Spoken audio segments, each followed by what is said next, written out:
Chapter 100. By the time he returned to the city, it was already past noon. He turned onto the official road, which was 100 li of fertile fields on both sides, and heard the sound of a swona. He knew that the Liu family was holding a funeral. That night, he had only heard the waiter say that someone had died, but he didn't know what kind of family background the Liu family had. Now that he looked at the official road, it was clear. The funerals held by the people of Qing were a bit strange. When foreigners came to Qing, they would think that the people of Qing were celebrating, rather than mourning. When someone died in a normal family, they would invite an opera troupe to sing for a while. The repertoire was usually the Two Monarchs, or the Legend of the Rivers and Willows. But this Liu family had actually built a stage outside the city. Li Yunxin realized that this was the legendary immortal voice carrying the coffin for 100 li.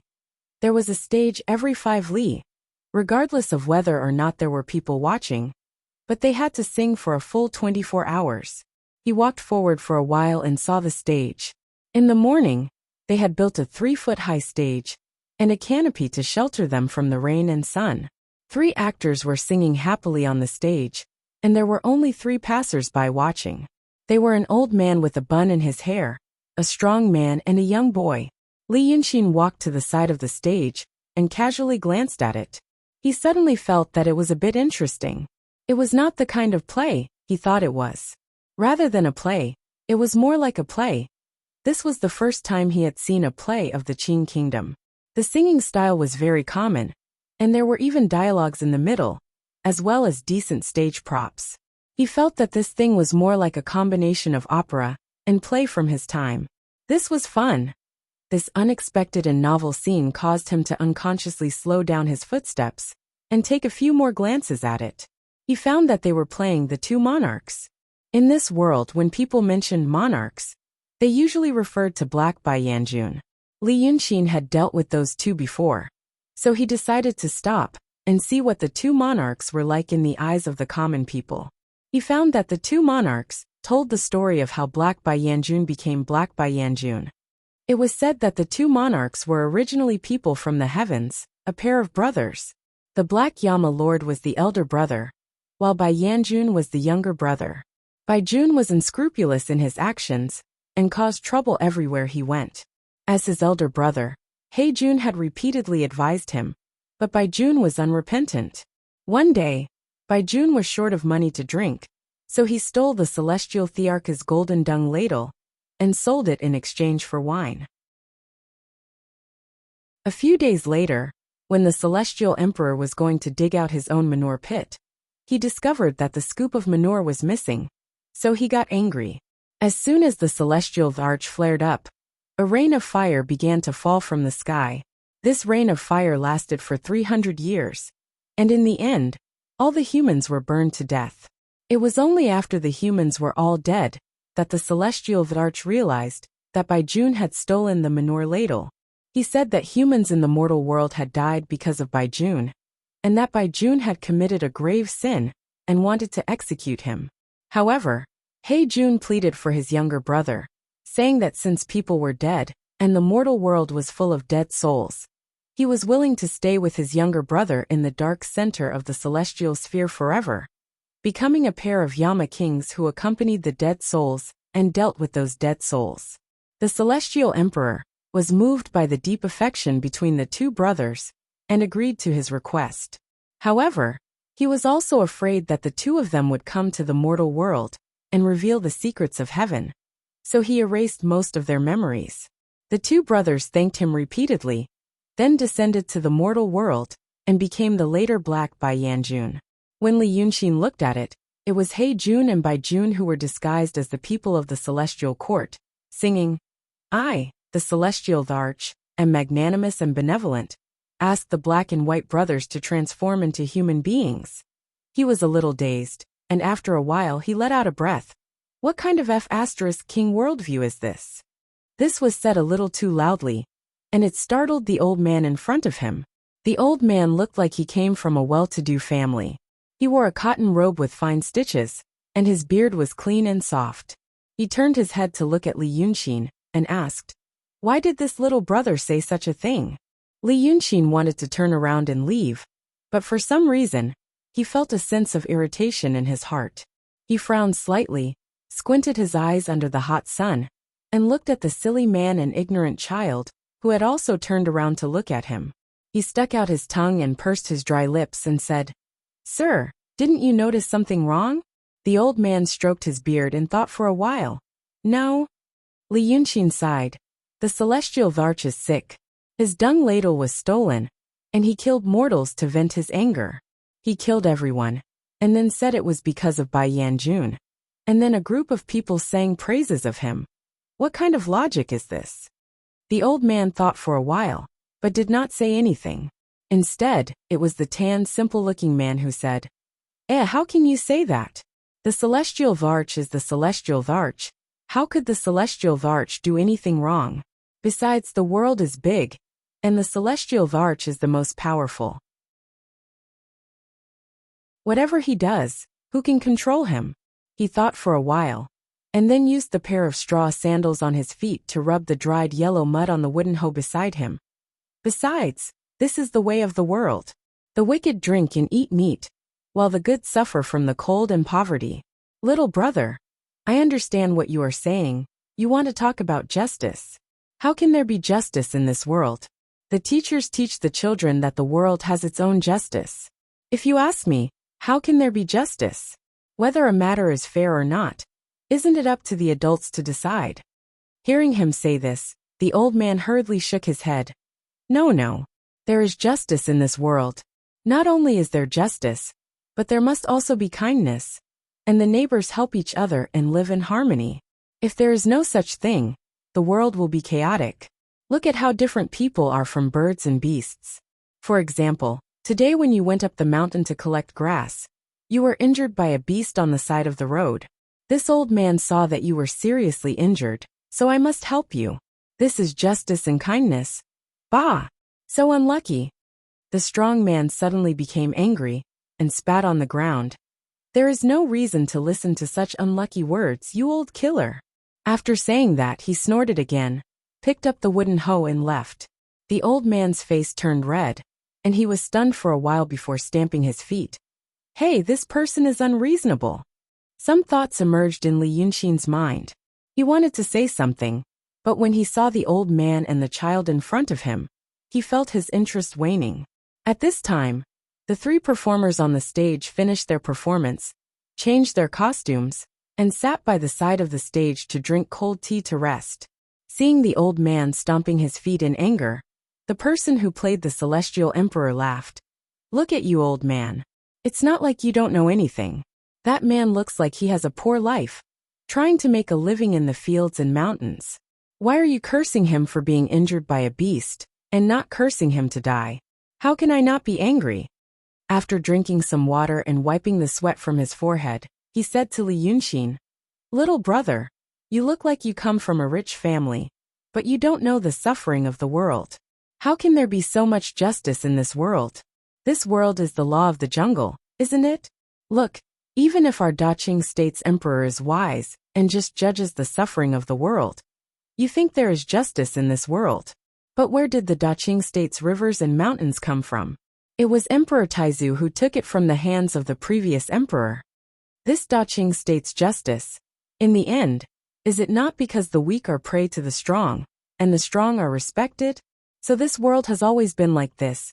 There is no such thing as justice. But even if there is no such thing, people must believe in it. Because there is no such thing. If they still don't believe in it, then they are no different from beasts. That's why children always like to say that there is injustice here and there, or feel that there is no justice in this world, and that it is okay to do all kinds of bad things. But only people who think clearly know that there is no such thing as justice in this world. But because there is no such thing, people must believe in it. Otherwise, if this world has no rules, etiquette and ethics, you are not the only one who can do bad things. When you go out and do bad things, when you return home, you find that your whole family has been killed. Isn't that even worse? If the world is finished, what good can you get? So I really don't like people who say that there is no such thing as justice in this world, and that everyone should be selfish. I also don't like people who think that this world should be fair and reasonable. Both of them are childish. He said all this in one breath. Next to him, Black Bai Yanjun laughed and punched him on the shoulder. As a person who used to be a believer, you really know how to talk. Unfortunately, I don't understand. After listening to his words, the old man stood still and frowned deep in thought. Li Yunxin laughed and carefully looked at the middle-aged actor, who played the Emperor of Heaven. He cupped his hands and asked, "How should I address you?" "Hey, I'm just an actor. There is no need to address me. Call me Old Wang." The actor smiled and waved his hand. He put down his bowl and stood up to greet the two people beside him. "Get up. If we release the Godfather again, we can't play tricks and take his money for nothing." Li Yunxin smiled and watched him put on his costume again. He thought for a moment and took out a piece of talisman paper from his sleeve. Then he bit his finger and drew a simple little person on the talisman paper. Then he put the paper on the edge of the stage. It could be blown away by a strong wind. "I'm giving you a talisman," he said to the actor who had already started singing. "It can save your life." The actor glanced at him. He was still singing, but it was unknown if he heard him clearly. However, Li Yunxin had already turned and walked away. The sun was at its strongest in the afternoon. The air on the road was slightly distorted. The music from the stage quickly turned into a faint background noise. After a while, there was only the rough sound of his shoes rubbing against the road. After walking for a while, he suddenly heard someone beside him ask, "Why did you give him a talisman?" "It's a talisman drawn with your own blood. And with your level of cultivation, it's hard to even ask for an emperor in the mortal world." Li Yunxin glanced sideways, then looked up at the sky. I forgot one thing. You are a Taoist priest in the place of the outer fringe. You can go to heaven." "So you were following me just now?" "Yes," Ling Kongzi said. Li Yunxin heaved a sigh. "I hope you can understand." Ling Kongzi kept quiet. After a while she asked again, "Why did you give him a talisman? He is just a mortal man." "There is always someone who can learn from me." What he said made me feel a little better. When people are in a good mood, they will be willful. I was being willful just now. Li Yunxin turned to look at her. "I am only 14, the age where I can be willful." "How old are you?" Ling Kongzi walked with him, but her steps were light as if she was flying. She hesitated for a while and said, 18. "A genius girl. You are already at the peak of the transcendent state at 18. Li Yunxin exclaimed. "But you are at the peak of the transcendent state. Can you handle Dragon Sun? Tell me what you were doing when you saw him. Didn't you hear us? I can listen, but you will definitely notice it. So I only watched from afar." "Oh." Li Yunxin cracked a smile. After a while she said, "I replaced all the deity positions that belonged to him. Without the blessing of prayers, he would become weaker. At least he would not become stronger. I told him that I did it because you forced me to do it. I did it to win your trust. I would pretend to be on your side when you were fighting, and then give you a fatal blow. He believed you. Logically speaking, I shouldn't believe it, but I can't not believe it. I've absorbed the power of will from the incense into my own body. I am a dying man. How could he not believe me?" He was still walking forward, yet Ling Kongzi had stopped his footsteps. She only paused for a moment before grabbing his arm from behind and checking his pulse. After a few seconds, she let go of him. You, why did you do that?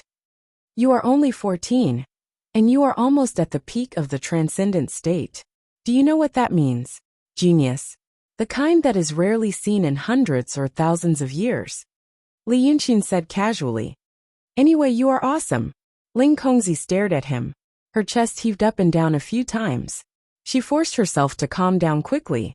Seeing that she was not so agitated, Li Yunxin continued to walk forward. Now, at this moment, maybe a few temples had changed the blessing of prayers. Because he felt more and more intense pain, as if he was being cut by a knife. This pain caused his footsteps to become slightly slower, and his complexion to become even worse. When Ling Kongzi caught up, he said, "Do you know, someone from the Yin family died last night?" "Oh, of course you don't know about the Yin family. The Yin family, is quite influential in the city of Wei. They have a constable named Yin Pingji, who is very popular. But that's not important. He has a little girl. She is 15 or 16 years old, and she likes me very much. She used to come to the Dragon King temple to play and talk to me, but she is a girl after all.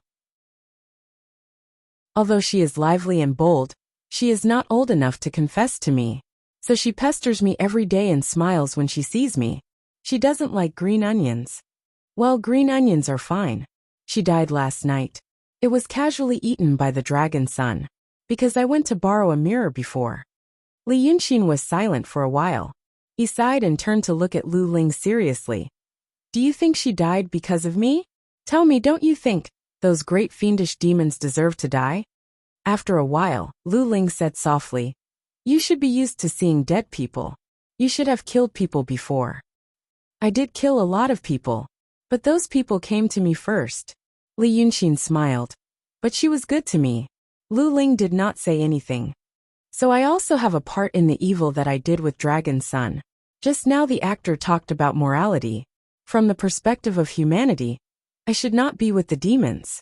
I deserve to die. From the perspective of humanity, since I see the ninth young master as a friend, I should not have worked with you to harm him. I deserve to die too. I am also an immoral person. Only by dying can I be worthy of myself.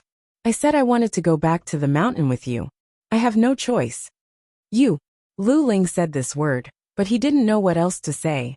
Li Yunxin laughed. So I did it voluntarily. This is called self-redemption, right? I used my life to win his trust. In fact, I can win your trust. If I didn't do it, how would you know if I was telling the truth? Then, I want to know, you are at the peak of the transcendent state. Can you and I really kill Dragon Son? If the Dragon Son is a little stronger, yes, if the two Dragon Sons are as strong, or even stronger, do we have a handle?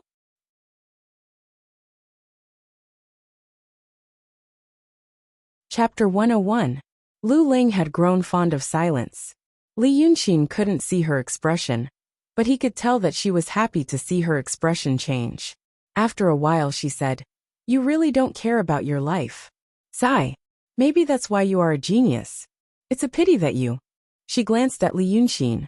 You could have come back with me, and maybe you wouldn't have died. After a few more steps, the city gate was already in sight. There was a post house on the side of the road that provided shelter for passers-by. Lu Ling tugged at Li Yunxin's sleeve and said, let's take a break. She could already see the cold sweat on Li Yunxin's forehead and his pale lips. Based on her experience, she knew that he wasn't faking it. Li Yunxin took a few deep breaths and walked into the post house. He sat down on a long bench that was made from a few pieces of rough wood. There were 3 women sitting on the bench with baskets on their arms. They moved aside when they saw the 2 of them. Maybe it was because Lu Ling and Li Yunxin looked like sons and daughters of rich families, so they gave up half of the bench. However, Ling Kongzi didn't sit down. Instead, she stood next to Li Yunxin. She pressed 2 acupuncture points on Li Yunxin's shoulder and said, Dragon Son has 9. Not even a peak stage true state Taoist would be able to defeat the 8 Dragon Son. But this one is the 9th Dragon Son, and he is the weakest one. I am at the peak stage of transcendent state, and I have a Dharma treasure with me. He is so weak. Li Yunxin murmured. Weak. Not at all. Ling Kongzi shook her head. This 9th Dragon Son is at the peak stage of transcendent state. But the peak stage of transcendent state for us cultivators contains too many things. Cultivation methods, experience and techniques accumulated by predecessors, life-saving talismans bestowed by the sect, and even magical artifacts. Dragon Son and the monster demon are at the peak of transcendent state. They did not cultivate in Dharma access, had almost no artifacts, and did not belong to any sections. He was already at the peak of the transcendent state with his fiend body and demonic powers.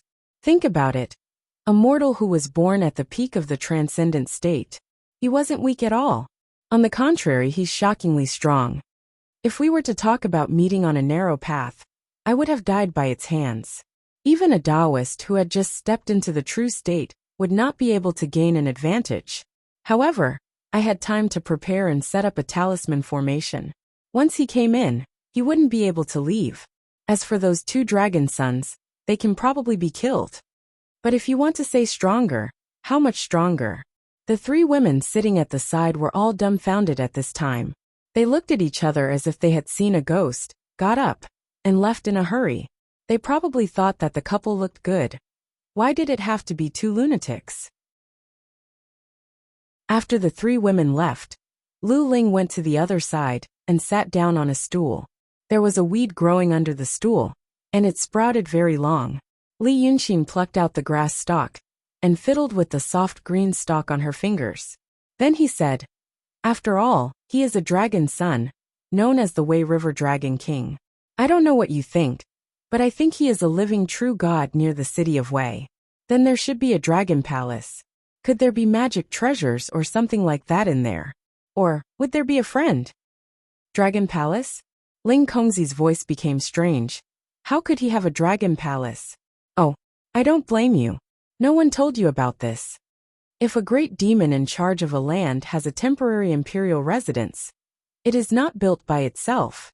I mean, of course it can build it by itself, but it is useless, just like a house built by an ordinary person. A real temporary imperial residence. How should I put it? You can think of it as something like a cultivator's snow mountain and ocean of qi. For example, if the 9-dragon sun has a lot of followers in the land, it can gradually build its own temporary imperial residence with the power of faith. This thing is also owned by ordinary demons. You can say that they are either revered or hated by people, and there are always people thinking about them. If someone knows about them, they will give birth to this thing. There is no other use. Apart from shelter, it can also protect itself by hiding inside. It is barely a dharma treasure of demons. After listening to her, Li Yunxin realized that things were a little different from what he imagined. He used to watch movies and TV series, and the Dragon King naturally had a dragon palace, no matter how shabby it was. But he never thought about, where did it come from? Now, he knew that it was the devotee's power of faith that added bricks and tiles to the construction. For example, if a small demon cultivated itself, but no one knew about it, then it was just a small demon. If it did too many bad things or good things, and there were too many people who believed in it or feared it, the power of faith would not only increase its power, but also slowly give birth to another thing, a temporary imperial residence. For example, this small demon happened one day. There was a small wooden barrel the size of a palm next to his hand. It could shrink into the wooden barrel, and was hard to find, and it could heal and breathe. And the damage that the wooden barrel could withstand was much more than what it could bear. Later, this small demon became a big demon, and it had more followers. Maybe the wooden barrel would become more beautiful, and the furnishings inside would also increase. In other words, this thing was a kind of Sumeru space that could evolve. But according to Lu Ling, the current 9th young master's temporary imperial residence was definitely not big enough to be called a dragon palace that could control thousands of aquatic creatures and millions of miles of weather. Li Yunxin was in a daze for a while, because it was very strange. This thing, or this rule, no matter how he looked at it, it seemed like it was created by someone. No wonder when he asked the 9th young master, "Where is the temporary imperial residence?" that night, the demon suddenly became angry. It was really not a piece of information that could be revealed to others. Moreover, he did not seem to have a dragon palace. Damn it! Bai Yanjun did not mention this to him. Maybe he did not know. Now Li Yunxin was more and more sure that he did not come up with the idea of taking over the body of the mythical beast. However, a sharp pain in his chest abruptly interrupted his train of thought. He coughed twice, and the grass in his hand was juicy. Another portrait was hung up. Now he had more spiritual power to use. It was almost half of what he had before he was sealed. But now he was clear that he was closer to death. He stood up and sighed. "Let's go. It's time to rest. I still want to hear more about you. I have lived in seclusion in the mountains since I was a child, and I have always been curious. If I had a better life, I would not have to worry about whether I could survive or not. But I would have been born in an immortal sect like yours. What a happy life it would have been. Alas, I hope I can live a better life in my next life. Lu Ling hesitated for a while and said, Okay, I will tell you. So he told Li Yunxin everything along the way. He knew that some words were true, and some were false.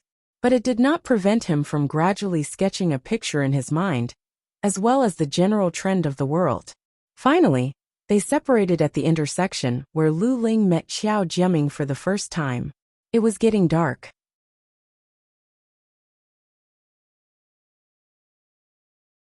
Chapter 102. In the following 3 days, Li Yunxin only did a few ordinary things. He walked through the streets and alleys in the city of Wei and talked with people. Most of the things he talked about were strange things, and the scenery of the Qing kingdom. It seemed that he wanted to see the world that he never had time to see before he died. Because of that night, he had already become famous in the upper class of the city of Wei.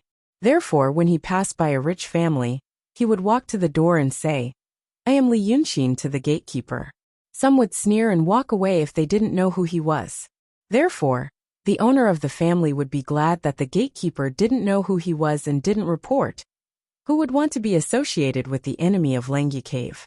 Some gatekeepers heard about this person from the owner, and knew he was an extraordinary and ominous person, so they hurried to report. Then some people said they were sick or not. Li Yunxin would also walk away on her own. Some were timid and forced themselves to come in. Li Yunxin sat down to eat something, and then drew a picture. Once he drew, the worst one he could draw would be a famous one.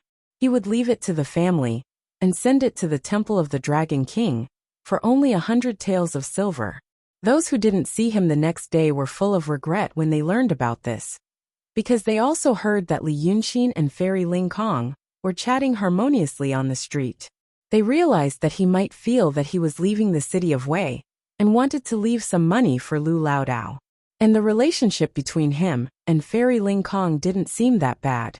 Thus, he harshly reprimanded the gatekeepers, instructing them that if they saw Li Yunxin visiting again, they must inform him. It was a pity that Li Yunxin's route in the city of Wei was erratic, and his intentions were hard to figure out. For example, on the second day, he was walking by the Willow River. Suddenly he said to someone, "The sunlight here is very good." Then he squatted down by the river bank, and used an ordinary little brush to draw on a bluestone slab. With a stroke of the brush, the seemingly soft weasel hair directly carved a mark on the slate. Such a miraculous event naturally spread from 1 to 10, and from 10 to 100. As a result, half of the people on the street gathered around to watch the strange drawing of the martial arts master. He drew circles one after another, and then drew many lines around the circles, saying that he was the sun. But after drawing for a while, he threw away his brush, said it was boring, and walked away. Ling Kongzi knew about these things, and personally visited those houses to see the paintings left behind by Li Yunxin. He discovered that it was indeed an ordinary masterpiece. He was much more skilled than the artists in the secular world, but there was nothing to be suspicious about. Then, she went to see the sun that Li Yunxin had carved by the river. It was indeed an unfinished painting. There wasn't even the slightest trace of spiritual power fluctuation. After investigating all the traces he left behind, Lu Ling gradually relaxed. It seemed that Li Yunxin really just wanted to leave something in this world, and prepare for his death. She was surprised by Li Yunxin's behavior, but not to the extent that she couldn't understand it. She just felt that he was such a person, really good to a secular Laodao, sad for the death of a little girl, and even willing to give up his life because of betraying friendship. He was really a very interesting person. Unfortunately, he was going to die. Lu Ling occasionally felt flustered and lost. This was not the result she wanted. At first, she only wanted to kill this person, get the jade scroll, and then return to the mountain. Later, she felt that he was interesting, and wanted to bring him back to the mountain. He might not die. Maybe his cultivation would just be destroyed. But the Langya Cave was a good place. Secular people without cultivation could also live for a long time there. But she didn't expect that. He was actually planning to die here. Well, actually she couldn't be sure. She just felt that something was not right. She had to at least see him die with her own eyes to be at ease. Thinking of this, Lu Ling sighed slightly and waved the talisman-covered magic brush in her hand again. Every time she waved it, a golden light appeared in the void and disappeared in a flash. It was said that there were no words in this world. But the Celestials created the celestial sphere and created all things in the world. After creating all things, they created humans. Humans then asked the Celestials what those things were. The Celestials explained them one by one, but humans couldn't remember them all. Thus, the Celestials extracted the rules of all things, simplified them into words and pictures, and taught them to mortals. Thus there was Daotong and the painting sect. When the secular people wrote, they just wrote. But what the Taoists wrote were the secret names of all things in the world, and what they wrote were the rules of the great Tao of all things in the world. If the painting sect was the spirit of painting, then Daotong was the theory of calligraphy. Compared to the spirit of the painting sect, the rules were simpler and more direct. It was this simplicity that led to the Taoists' shocking destructive power. But the words that Ling Kongzi wrote in the void could not be understood by the secular people. And even if they accidentally saw it, they would die on the spot. Because what she was writing was the secret name of an item passed down by Daotong. It was called death. The first and only curse that a cultivator at the peak of transcendent state could master, the curse of death. It would cut off the opponent's chi vitality and all the laws of the world. If the opponent's level of cultivation was much higher than the opponent's, one word would be enough to take his life.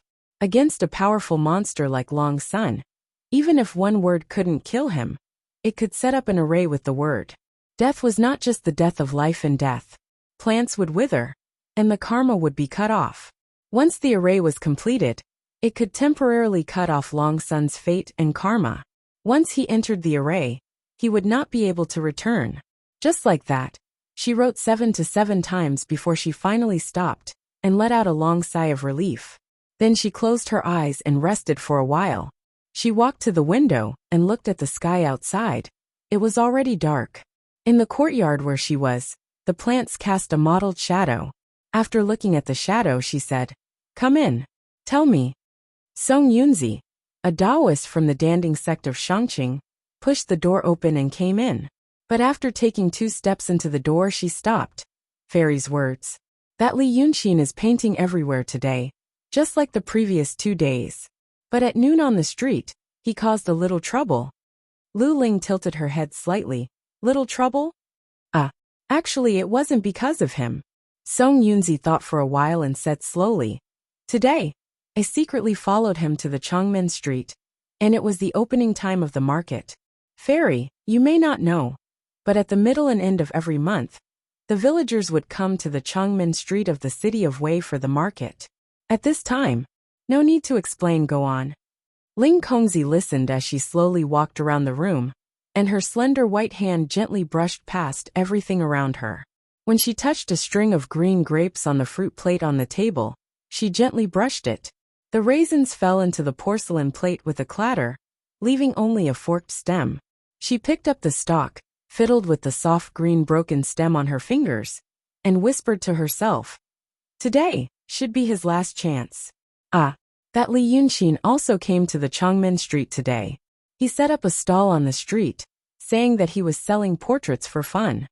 Song Yunzi continued, "He painted some portraits without using any spiritual power. I asked someone to intercept the person who took his portrait after he walked away and checked the portrait. They said it was indeed an ordinary ink painting casually made. But in the afternoon, he painted a rare scroll for a beggar."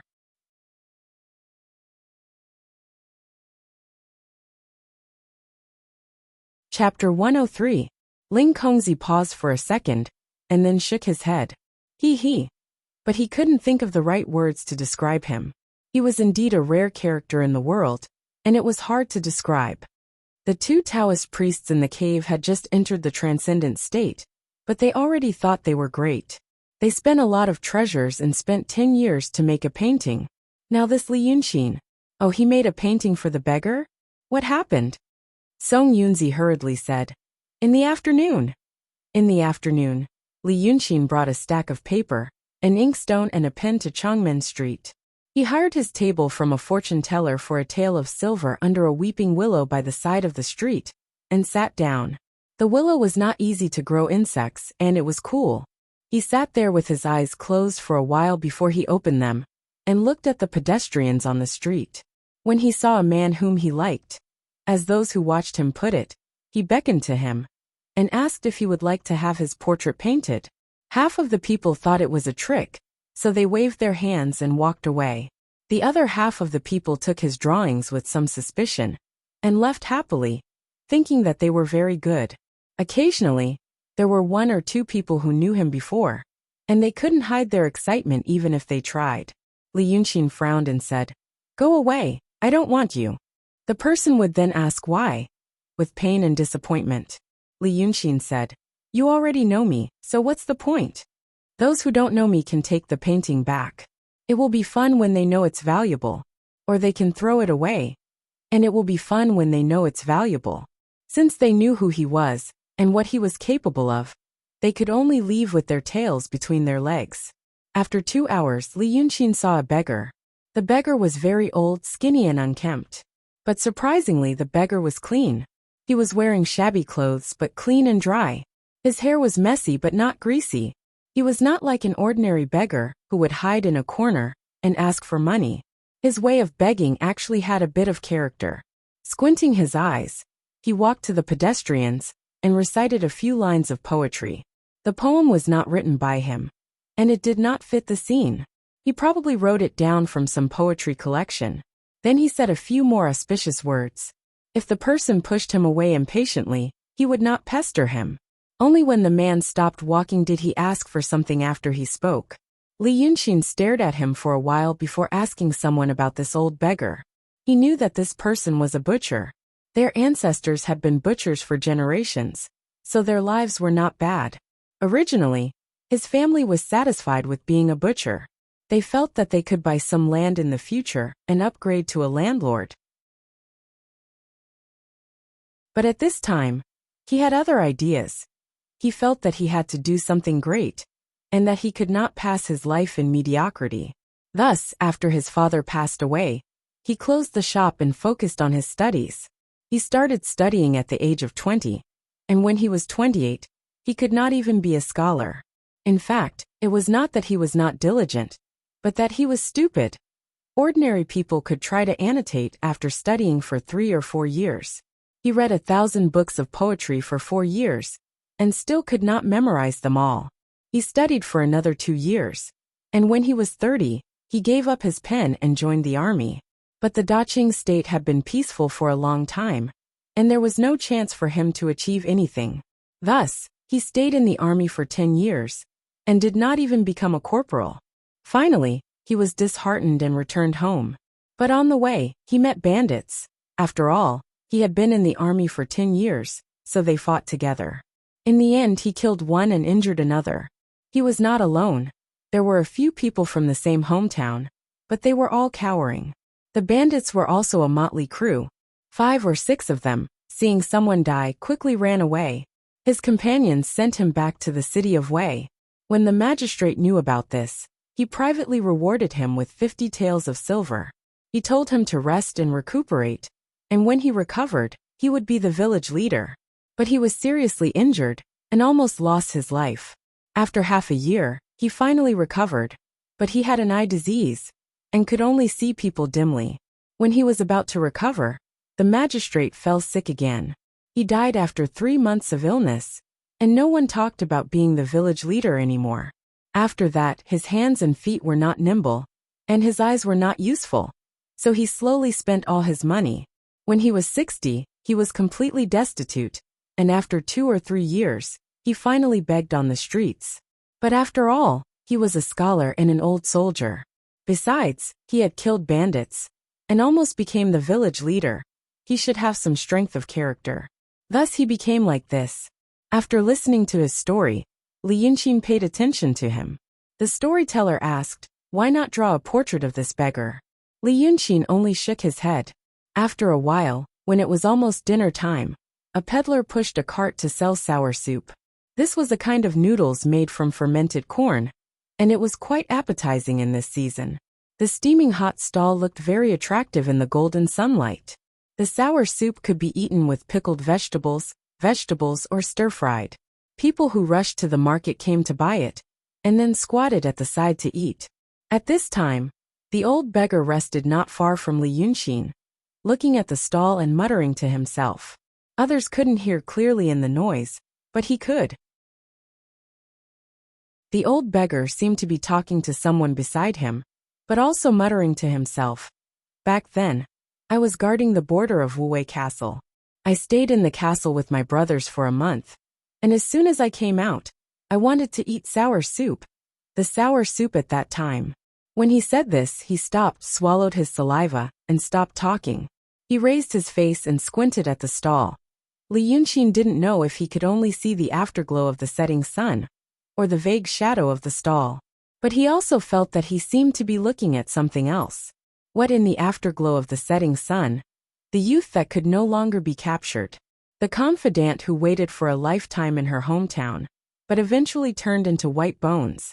And he could only sit in front of the grave until dawn. In the past, he stood in the strong wind of Wuwei Castle with a group of young people from all over the world, drinking hard liquor with their chests open, thinking about when to ride horses to Mount Yen. But in the end, their hair turned white. Would he regret it? The old man looked at it for a while, stood up with some difficulty, took out a few coins, and walked to the stall. He stood by the stall, closed his eyes, and sniffed the slightly sour smell in the wind, saying, "Little brother, give me a bowl of soup." The young peddler frowned. Huh?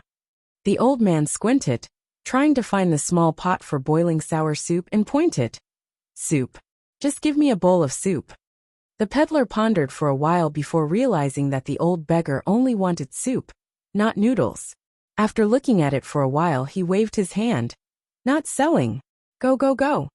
As he waved his hand, he leaned back slightly, ready for the old man to pester him again. But the old man just sighed, turned around and slowly walked away. The peddler frowned and whispered, "Sick." Li Yunxin looked for a while and laughed.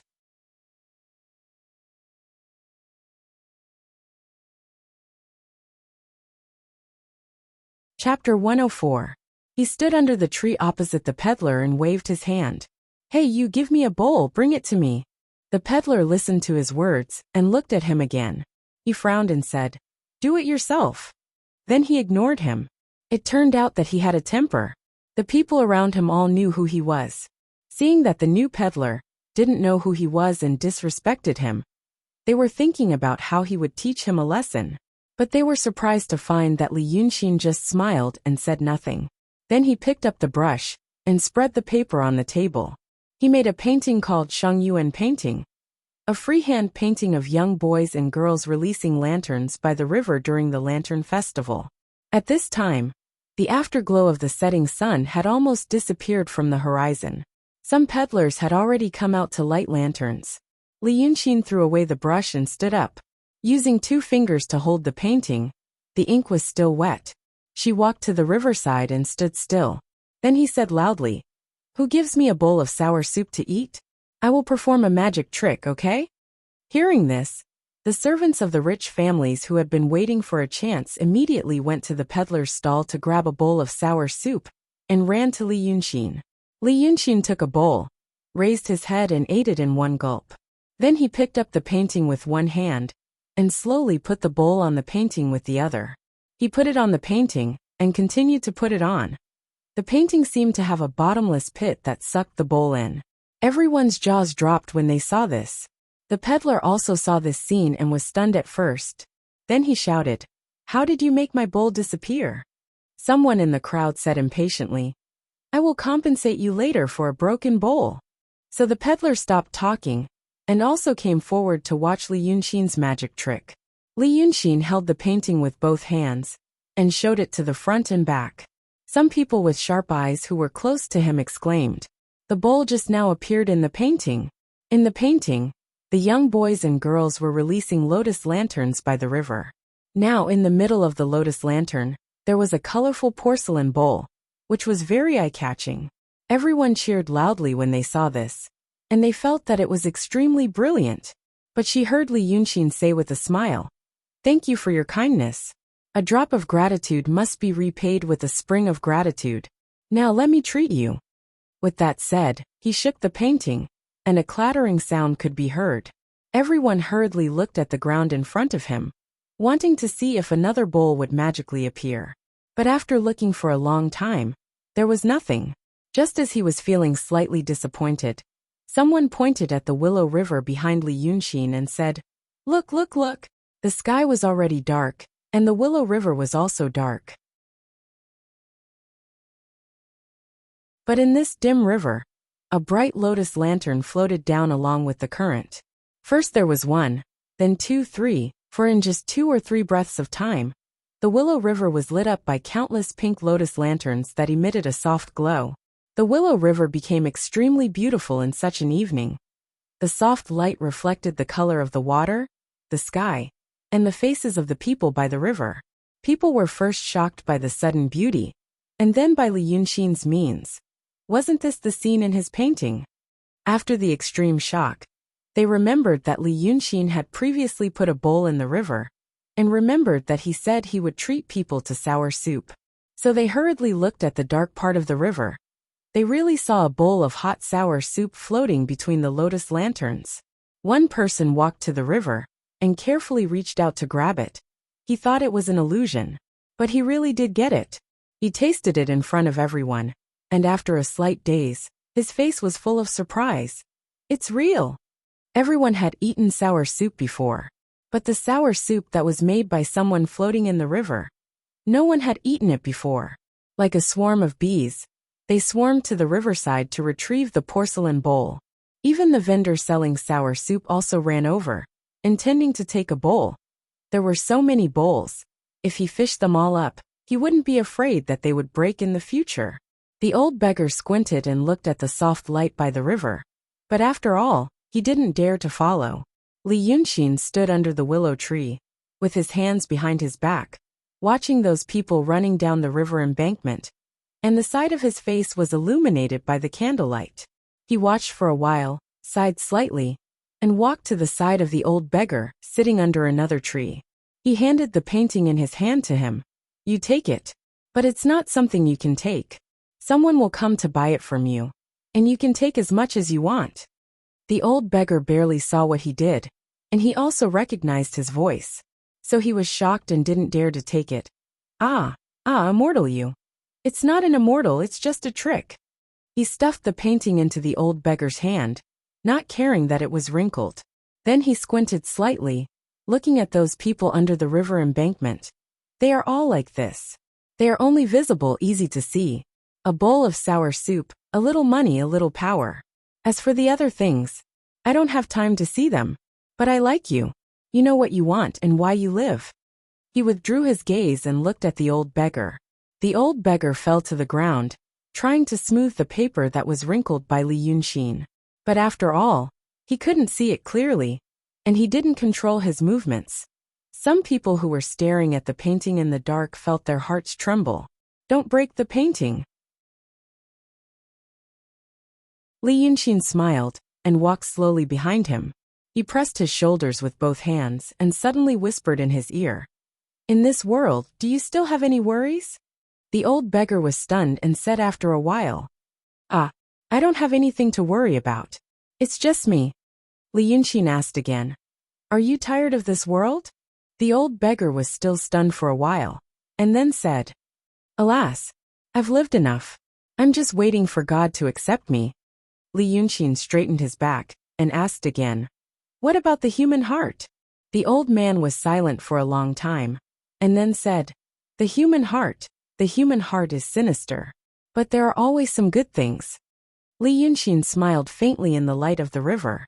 Then he let out a sigh, untied the old beggar's loose and messy hair, and slowly combed it with his 10 slender fingers.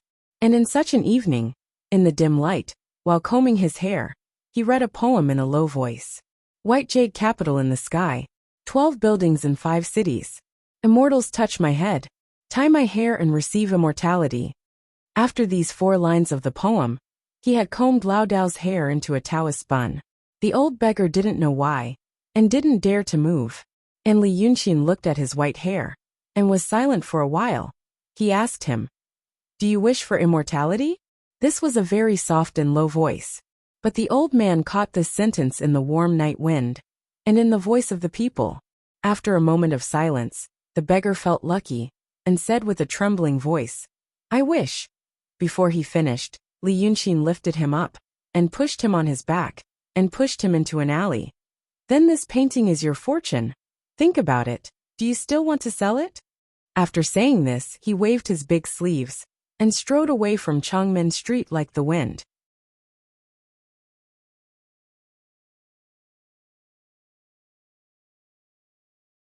Chapter 105.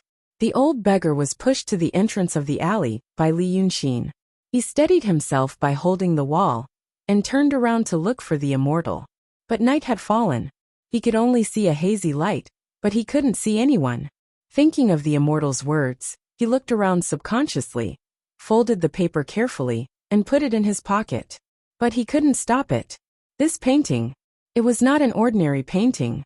Even if it was a dozen or dozens of steps away, the brilliant painter could still see. The spiritual power on it was surging. This was a rare painting. As soon as the old man entered the alley, the people who were eating the sour soup by the river bank felt something was wrong. At first, the sour soup was delicious. But as more people ate it, the taste became bland. After dozens of people ate it, the people behind them started to eat. It tasted no different from the river water.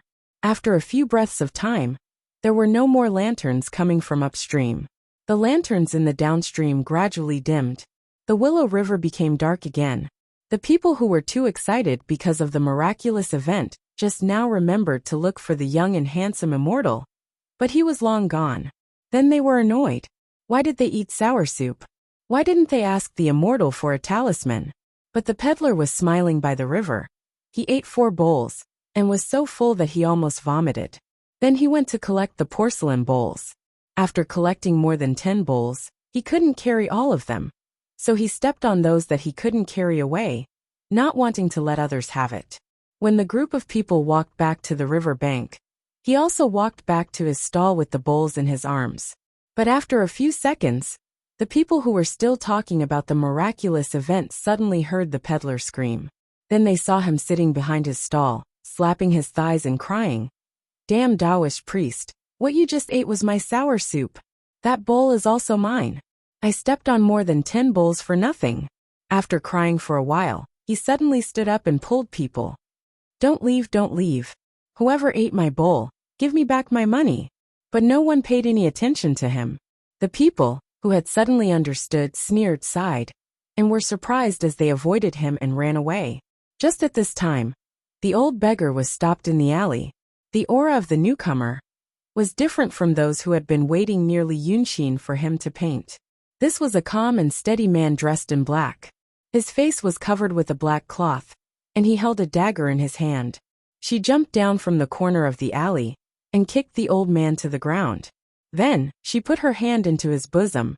The beggar thought of what Li Yunxin had said before, and immediately covered his chest with his hands like a madman, saying, "The immortal promised me. The immortal promised me. Come, ah." The voice stopped abruptly. As soon as the masked man heard him speak, he silently but forcefully pressed his hands against his chest and slit his throat. Clean, straightforward, and without the slightest hesitation. Her technique was beautiful. Then he stretched out his hand and carefully took the painting out of the old beggar's arms. After confirming that it was indeed a concept art, Zhang Xian rolled it up and placed it into a pouch before keeping it in his robes. Then, he casually threw the dagger beside the corpse, took off the mask on his face, and tore off the black clothes on his body, throwing them beside the old man's corpse.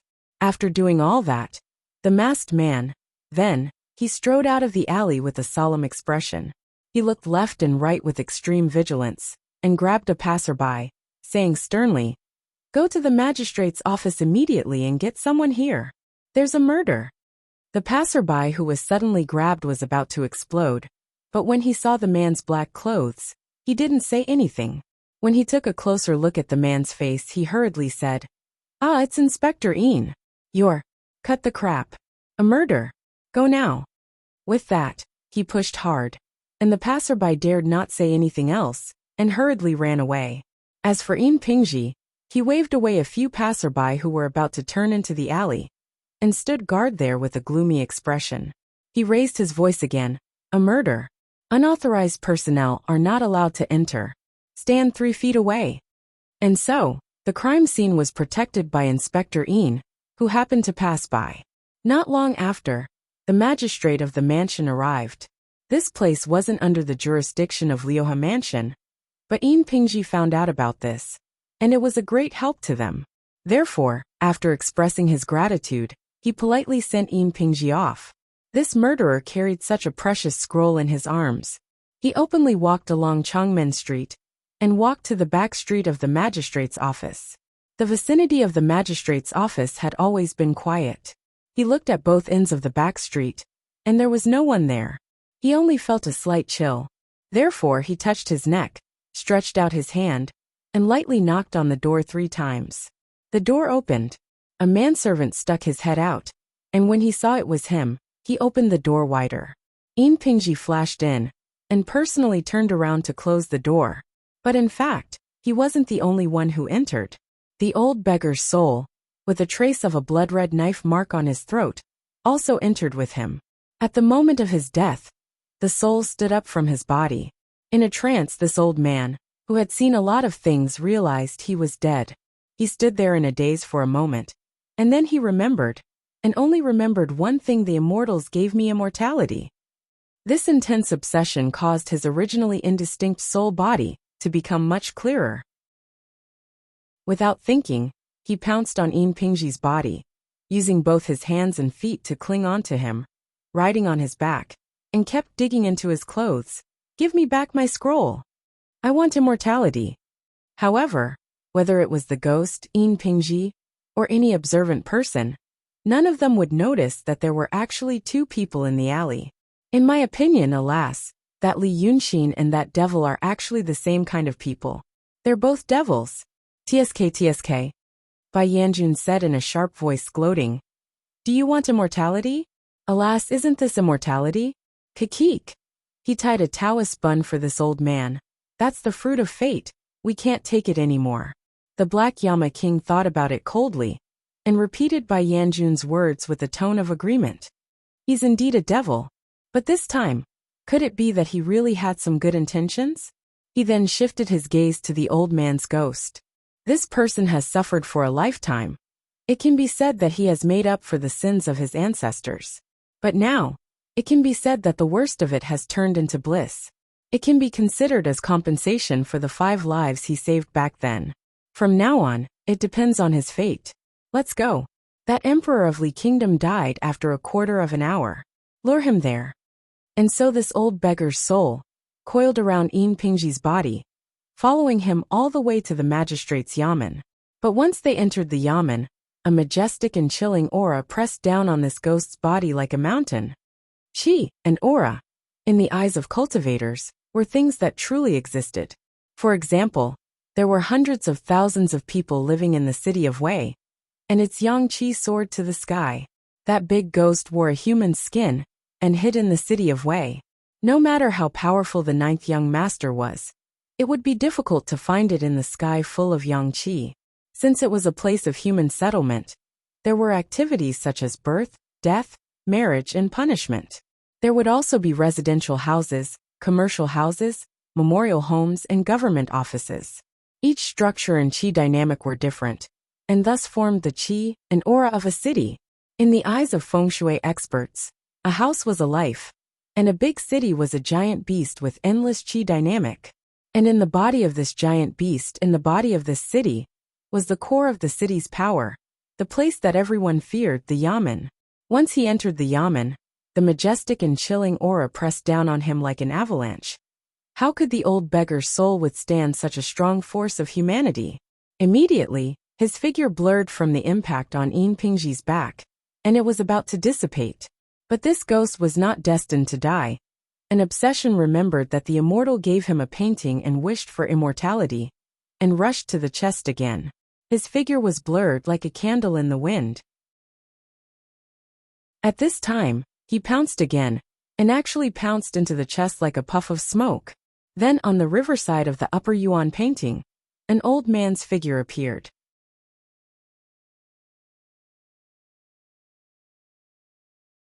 Chapter 106. Yin Pingji was led into the door by the servant, but he wasn't in a hurry to leave. He followed the servant to a craggy rockery and asked, "How did official Zhao do today?" The servant's eyes were red and swollen, as if he had just cried. He said in a hoarse voice, "These few days he beat and scolded everyone he saw. He doesn't love me anymore, and has been spending the night at Madame Sun's place. I don't know the details." Yin Pingji thought for a while and said to himself, "Madame Sun. Her father is the third imperial censor. He went to please her. Did anyone else come these few days?"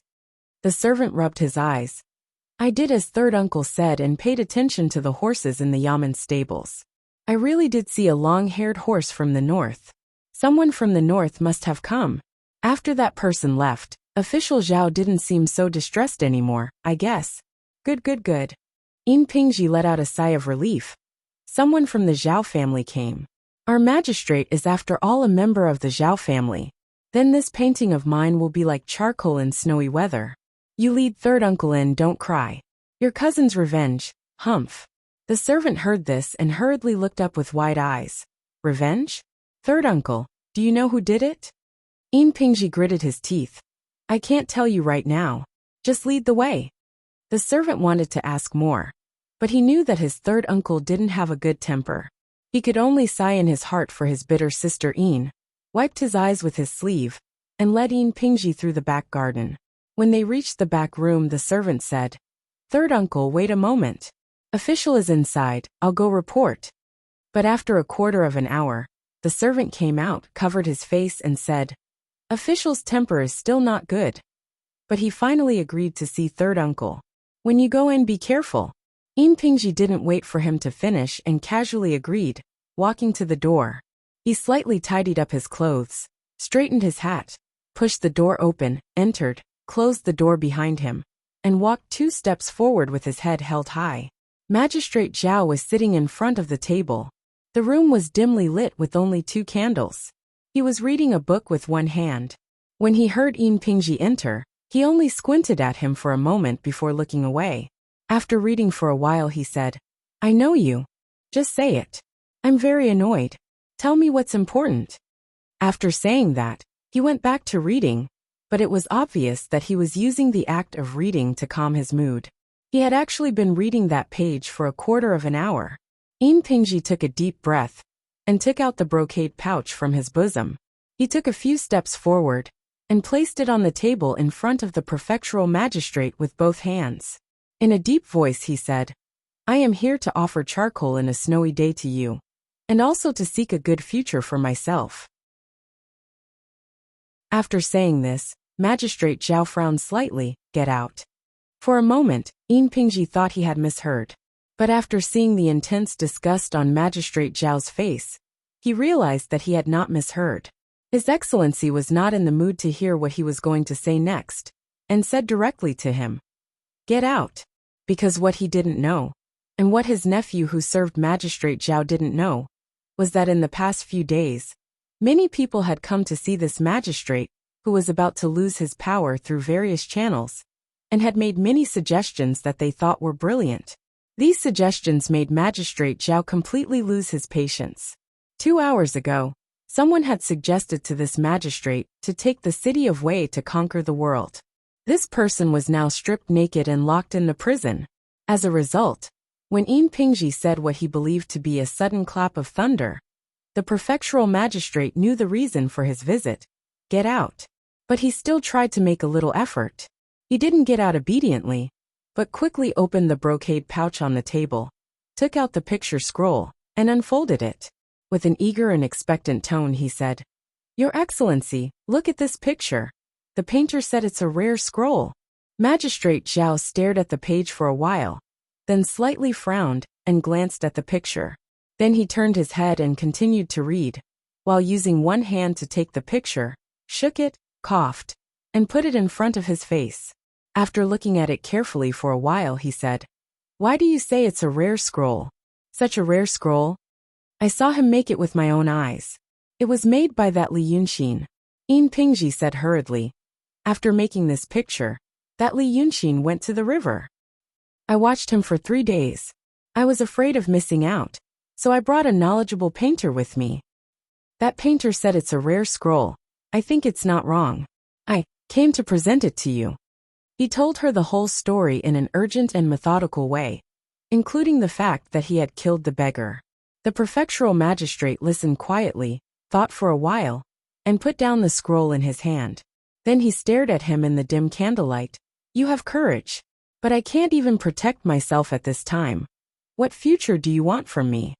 At the end of his words, Pingji knelt down on one knee and said, Although I am an official, fortunately I have many friends, so I am not ignorant. So I know that you are from the Zhao family. You are from the Zhao family in the north. It is said that this world belongs to the Son of Heaven, but there are also people who say that this world belongs to the Zhao family. I don't know too much inside information, but I do know that since the establishment of this dynasty, among the 34 virtuous officials who have entered the Taishu Pavilion, 26 of them have the surname Zhao. Knowing this, I know that you will definitely not lose power. Even if you have to temporarily avoid the limelight, be demoted, or lose your official position, there will be a day when you will rise again. I am 43 years old this year, and I am an official by birth. I am illiterate. Being a constable in Liuhe Prefecture is already the end of my road, and there is no possibility of advancing. So I know that if I want to have any achievements, I must take an unconventional approach. You, my lord, are my unconventional approach. After saying this, he bowed deeply. After a while, he heard Lord Zhao say, You think, your words are like a clap of thunder, making me feel that you are a novel, interesting, and unusual person? Stupid. If it wasn't for the sake of your painting, I would have killed you on the spot based on the words this world belongs to the Zhao family. The Zhao family of the north has received the emperor's kindness for generations. He cupped his hands towards the north and said sternly, This world belongs to his majesty. How can there be a second way? He then softened his tone. If you say this in front of me again, I will definitely not forgive you. Pingji was slightly stunned. Then he took a deep breath and said with a trembling voice, Thank you, my lord. Pingji is willing to serve you. But the magistrate looked at him meaningfully for a while, then said, I know you. In the past, when Li Yaoxi came to my prefecture to discuss matters, he always praised you, saying that you are steady and experienced. But today, why did you say these words so abruptly? You don't sound like a constable of a prefecture, but more like those frivolous children. Pingji slowly raised his head, looked at Lord Zhao, and said in a low voice, I will let you know, my lord, these days I have also. That's true. He took a few more deep breaths, calmed his emotions, and then continued. These days my heart has also been like a knife being twisted in my heart. I have a niece who I dote on the most. That niece used to be on good terms with Li Yunxin. I've had dealings with that person before. When talking about these things, Pingji explained in more detail. There was no wind outside the room, but the candlelight in the room rose straight up, without the slightest tremble. When the magistrate heard him talk about Li Yunxin, his expression was very calm. When he finished, the magistrate frowned and said, You mean, this Li Yunxin killed Li Yaoxi in the court in front of 2 cultivators? Yes. At that time, I didn't know he had connections with the Langya Paradise. I only thought he was a wild Taoist with some tricks. But now that I think about it, that matter must have been done by him. It's just that the cultivation of those 2 cultivators was too shallow. I couldn't see it. You also said that that night, Li Yunxin went to your niece's house. How did you know about this? Pingji hesitated a little. There was a young man who really liked my niece. Later, he told me. Oh, so you said he went to your niece's house, and left. The next day, you found your niece. Only a broken limb was left? So you think it was that Li Yunxin who did it? The magistrate was silent for a while. This person's identity, that kind of means, is not impossible. But what do you want? Even I have to temporarily avoid Ling Kongzi. That girl wants me to interrogate myself? She doesn't know that there is an unwritten rule between the Daqing state and the Daotong. The Daotong can't touch officials above the 5th rank. At least not like this. She wants me to interrogate myself? Ha, that's the biggest joke in the world. But since I also have to temporarily avoid the brunt, what do you want to do? That Li Yunxin's background is not smaller than Ling Kongzi's. I can't help you. Indeed, I can't do anything to him. Yin Pingji said hatefully. But he touched my heart. How can I let it go like this? That day, I knew that he was very good to that Lu Laodao. Someone also told me that Song Yunzi of the Pill Cauldron sect said that Laodao is Li Yunxin's tribulation, his heart. In short, he is an extremely important person. He harmed my niece. Haha, wait until he is taken away by that Ling Kongzi. Magistrate Zhao frowned.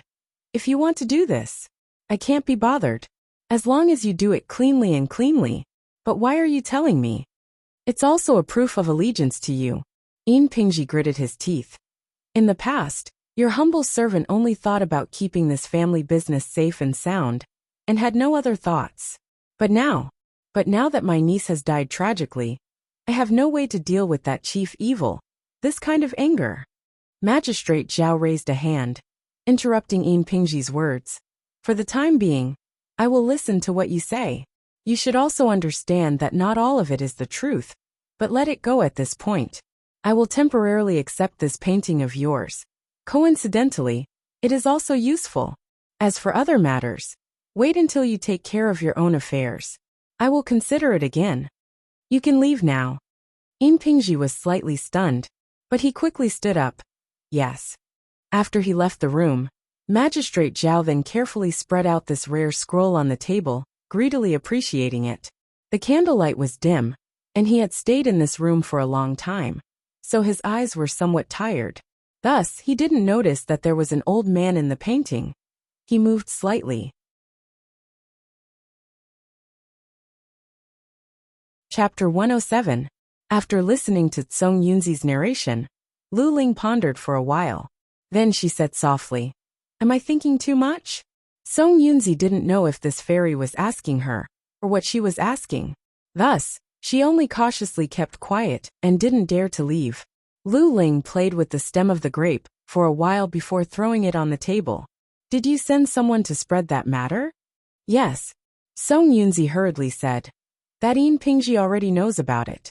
At this time, he probably thinks that Li Yunxin killed his niece, and will definitely find trouble with that Lao Dao. But if you want to deal with that Lao Dao and cripple Li Yunxin, there are many ways. Why do you have to go through all this trouble?" Ling Kongzi smiled slightly. "It's not because of him. All right, you can leave." She raised her head and looked outside. "I'm not stupid." When Li Yunxin returned to the Dragon King Temple, there was a slight breeze. He passed through the front yard and entered the backyard. He saw Lu Laodao waiting for him in the yard. The old man was generous today, and prepared a table full of food and wine. The stone table couldn't fit all of them, so he used a square table with cloud patterns. There was also a seat under it. The old man sat in front of the table. As soon as Li Yunxin entered the door, he found that the old man was looking at him with bright eyes. He was slightly surprised at first, then he smiled. "What are you doing?" But Lu Laodao only knelt and stood up. He poured 2 cups of wine and said in a solemn and serious tone, "Brother Xan, come and sit." Li Yunxin shook his head. "It's so formal." But he still walked to the seat, took off his shoes and sat down. The banquet was set next to the pond in the small courtyard, and there was some steam. But the steam steamed the other plants in the courtyard, and the smell was very sweet. The old Taoist took a deep breath of the fragrant air, and drank a cup of wine. Li Yunxin also wanted to take a glass, but Lao Dao quickly stopped him. "Brother Xian, you still have important things to do. You shouldn't drink." Li Yunxin smiled and put down his cup. Lao Dao poured himself another cup and drank it.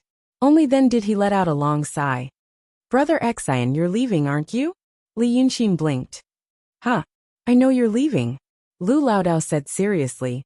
"Lao Dao, I'm not as smart as you, but I feel that I'm more quick-witted than most people. You've taught me all these days. If I still don't know, it would be a waste of your efforts." "Brother Xian, you said you want to kill them all." "Lao Dao, I know you said that in a moment of anger, but I'm sure you have other ways. You won't go to Langya Cave Heaven with Ling Kongzi. I know that. You like to be free and unrestrained. Going to that kind of place is going to kill you. Well said. Li Yunxin nodded approvingly. So I think you want to escape. Make some trouble and leave by yourself. These days, you've been wandering around the city, painting everywhere, and went to the Qiao family's house to do something. These are all arrangements, right? Speaking of this, Lao Dao drank another cup of wine. It seemed that he had gathered some courage and said, Brother Xian, I want to go with you. Li Yunxin was using chopsticks to pick out the shredded ginger from the stir-fried vegetables. Hearing Lao Dao's words, he subconsciously made an ah sound and turned to look at him. Go with me? Brother Xian, don't think that I, Lao Dao, am afraid of trouble. Lu Lao Dao stared at him with wide eyes and a very serious expression. So Li Yunxin knew that this little old man drank 3 cups of wine and got drunk again. Lao Dao, my surname is Lu. Brother Xian has never asked my real name, and I didn't tell you either. In fact, my real name is Lu Gongzan. Lao Dao said this and paused, looking at Li Yunxin with a little expectation. But when he found that Li Yunxin didn't have any feelings about this name, he sighed. Oh, I'm confused. At that time, you were, Lao Dao's most famous time was more than 30 years ago. At that time, alas, I used to be near the city of Wei, a well-known leader. Brother Xian should also know what he meant by master. In fact, I was a bandit. When Shirquizi told you about my past, I was just coaxing her. When I was young, my family was poor, but I was smart. I learned some tricks of the Jianghu, learned some words, and mingled with a group of ruffians. I felt that God was being unfair to me. How could a smart, literate person like me not be able to make a name for myself and live in poverty? I had a dispute with a rich family in the village and accidentally stabbed him. I was afraid that the government would arrest me, so I ran away. Then, I met Meng Ao. At that time, he was about 20 and learned some martial arts. Although I didn't know martial arts, I wasn't a pedantic scholar. We were like old friends at first sight, and said that there were so many injustices in the world. Why not do justice for God? Hearing this, Li Yunxin smiled slightly, raised his thumb, and continued to eat slowly. Lao Dao drank another cup of wine and laughed. Hee, do justice for God. We had good intentions. We heard that the rich were heartless, so we went to kill them. We heard that there was a group of bandits, so we went to kill them. Sometimes we pretended to be escorts and walked back and forth on the mountain roads and killed those who came to rob us. At that time, we didn't have a stronghold and didn't have a fixed residence, so we could only wander around. On one side, we hid from the government, and on the other, we hid from the underworld who came to seek revenge. There were more than 10 of us, and we were brave. That Meng Ao was skilled in martial arts and killed many people, so people called him the man-killer ghost. I didn't know martial arts, but I made plans and left everything to them. They called me the ghost teller. The ghost teller Lu Gongzan. At that time, in the underworld of Weiqing, who didn't know my name? Lu Lao Dao closed his eyes and immersed himself in the past for a while. Then he knelt down again and sighed. Then something happened. In the past, when they went to do something, I was the one who planned it. My brothers were afraid that I didn't know martial arts and would make an accident, so they only asked me to guard the rear. One day, I drank too much, so I followed them. That time, it was a rich family who killed a tenant farmer for the autumn rent. When my brothers heard this, they said they wanted to get rid of the evil.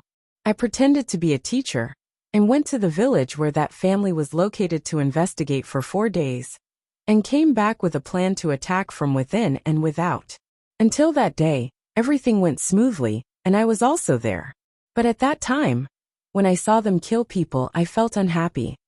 That person's first wife and several concubines were all killed, and they even wanted to kill his only son. I said, what does it have to do with this child? Meng Ao said to cut the weeds and eliminate the roots. Anyway, in the end, I also knew that they killed people, but I only listened to them. This time, I saw them kill with my own eyes. After I went back, I couldn't calm down.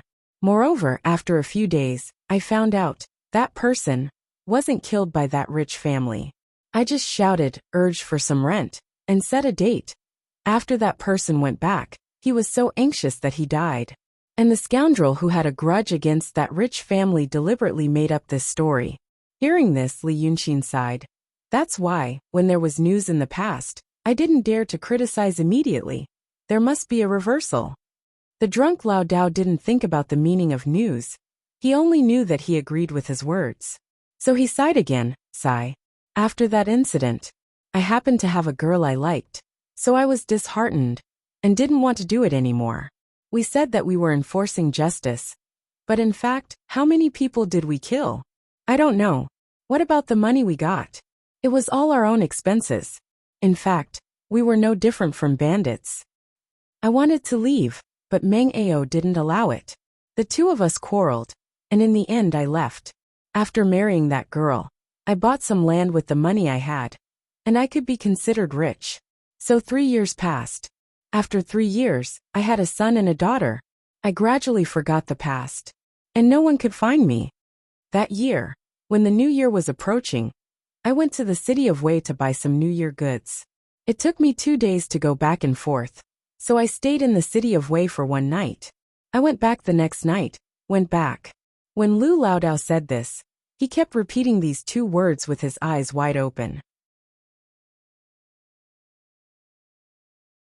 Li Yunxin sighed in his heart, put down his chopsticks, and poured him a glass of wine. Lu Laodao took it and drank it.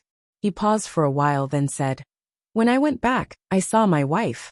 A son and a daughter were all killed. The murderer drank the wine in my house and was sitting in the room. When he saw me, he wanted to kill me.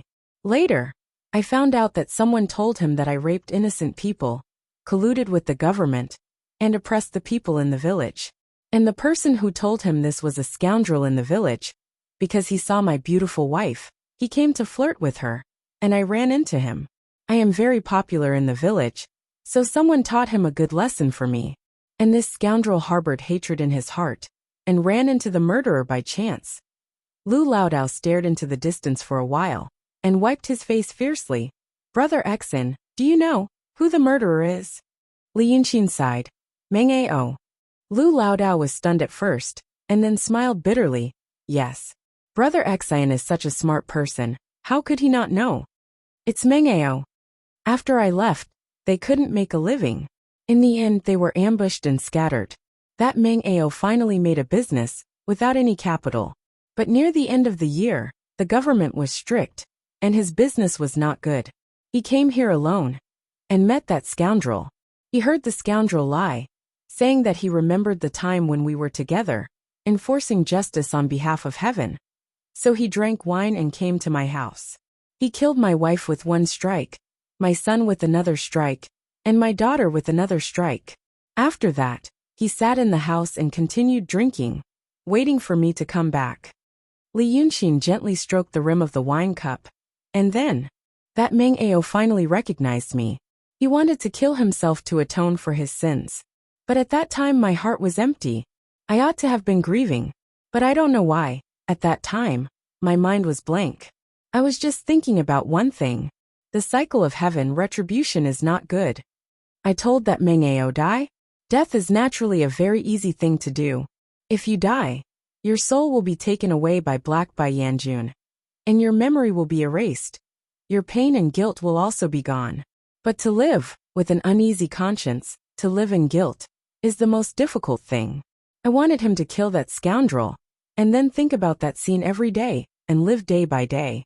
I was the same. Lu Laodao stared straight at Li Yunxin. So I came to this city of Wei and followed my master. I didn't want to marry anymore.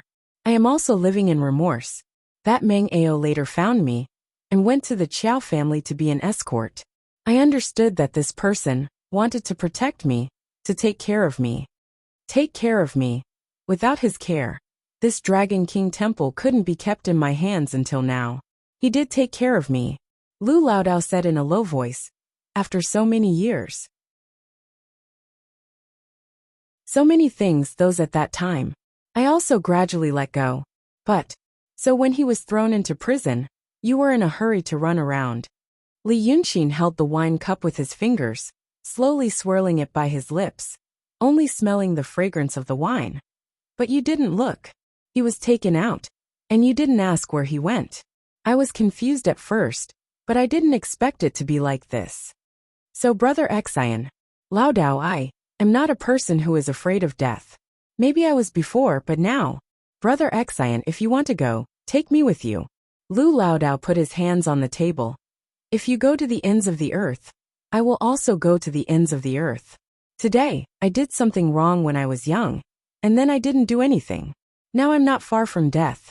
If I don't do something, I really won't be able to do it. Li Yunqin was silent for a while, then drank the wine and smiled. He put down the wine cup and gently waved his hand. You are also a person with a story. But don't be so excited. Old Lu, you have to remember one thing, he said with a smile. Maybe I like to make fun, maybe I lie. But in some things I don't like to lie. Standing in the yard and saying some harsh words, then leaving you and running away. What kind of words is that? That's why I won't run away. As for me, I plan to sit on the mountain and watch the tigers fight. Before, I read 2 lines of a poem to you.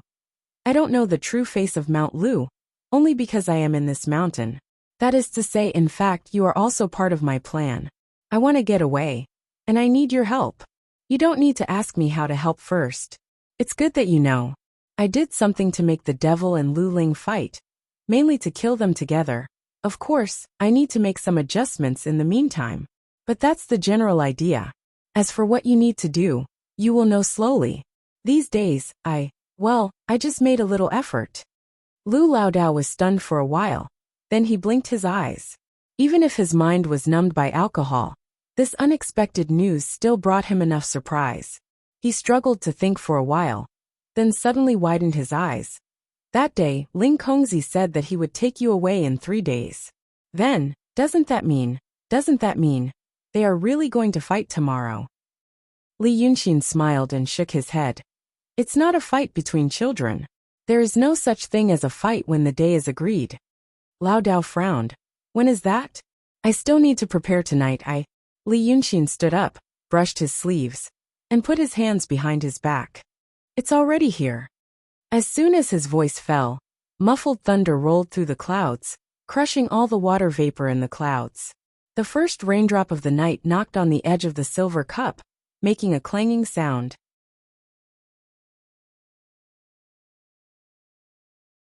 Chapter 108. Before the old man's astonishment faded away, Li Yunqin had already looked up to the sky. The clear night sky quickly darkened, and the rolling clouds pushed by the strong wind soon covered the moon and stars. The rain clouds were so low that it seemed as if they could touch it by standing on the roof, tiptoeing and stretching their arms. But Li Yunqin knew that such clouds were at least 1,000 meters above the ground. He squinted his eyes, but he couldn't see it. So he put his middle finger and index finger together and brushed his eyes. The impure power of wish and spiritual power in his body poured into his eyes, and he finally saw clearly what was in the thick clouds. He stared at it for a while, and finally let out a long sigh. Not bad. Not as ugly as I thought. In the world where he came from, the story of the dragon having 9 sons was that dragons are naturally lascivious. They might have intercourse with some strange animals on the road.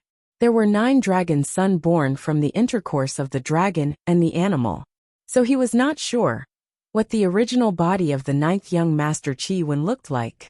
In fact, he was not sure what the real dragon looked like. But now he finally saw it. Thousands of meters above the sky, in the clouds that were rolling and flashing with lightning, a giant beast that looked like both a dragon and a dragon was rushing toward the city of Wei.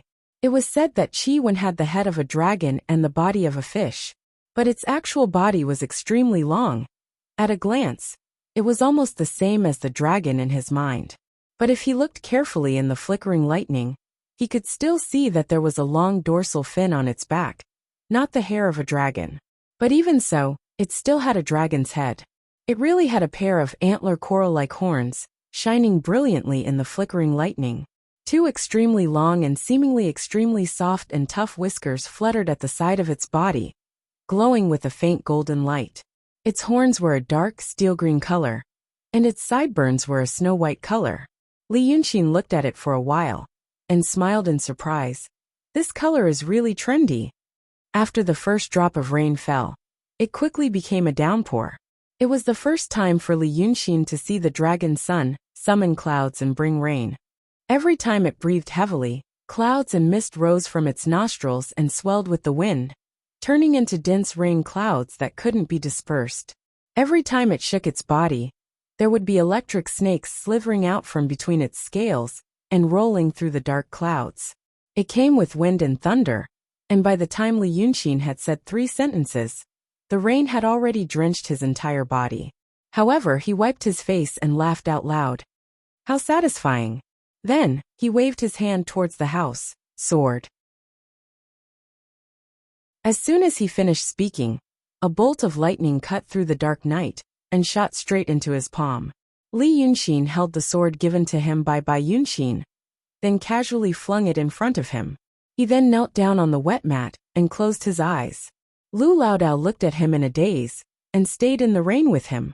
Until he knelt down, he asked, "Brother Xian, what are you doing?" "Watching tigers fight," he said. But the old Taoist could not hear what he was saying in the rain. In fact, there was no way to hear it. After Li Yunxin finished speaking, he flicked his sleeve, and a gentle force knocked Laodao out, and knocked him into the room. Then, Li Yunxin held the hilt of the sword in front of his knees again, and sat still in the heavy rain. After 3 breaths, the whole city of Wei was covered in water vapor. Li Yunxin heard the sound of people stepping on the water. The white-clothed Ling Kongzi still looked dignified and plain. Her hair was soft, and her clothes were dry. Not a single drop of rain could touch her body, and it was blocked by the magic weapon. She walked to Li Yunxin's side and looked at the cup that was filled with rainwater, the thin bamboo that was bent over after being hit, and the lotus that was almost submerged in the water. Then she looked at Li Yunxin's hand. The hand holding the sword was trembling slightly. In fact, Li Yunxin was also trembling in the heavy rain, as if he was afraid of the cold. So she asked, "I don't see cultivators trembling. Are you afraid?" But Li Yunxin's voice was calm as usual, as if he was chatting in a warm afternoon, without a trace of trembling. "Because it hurts." "Oh." Ling Kongzi nodded. "You are on the verge of death. Especially when it's raining like tonight. Everyone will say, 'The Dragon King is angry,' or something like that. But the original statue of Dragon King in the temple was replaced by yours. In that case, you must have left some of the dragon's qi in the statue. I miss him in my heart, but I miss you too." Li Yunxin took a deep breath full of moisture, and opened his eyes slightly. He was surprised to find that Ling Kongzi was also kneeling in front of him. So he smiled. "You are very talkative today." The more he talked, the more complacent he felt, the more fearful he felt. "You are the latter. What are you worried about?" Ling Kongzi raised his head slightly to glance at the sky, and then he said, "You've done many things in these past few days. That day, I believed 70% of what you said. But these days you have done these things, so I can only believe 30% of it. I have thought about it for 3 days, but I still can't figure out what you are going to do. But these are not important. I have put a death curse on the city of Wei.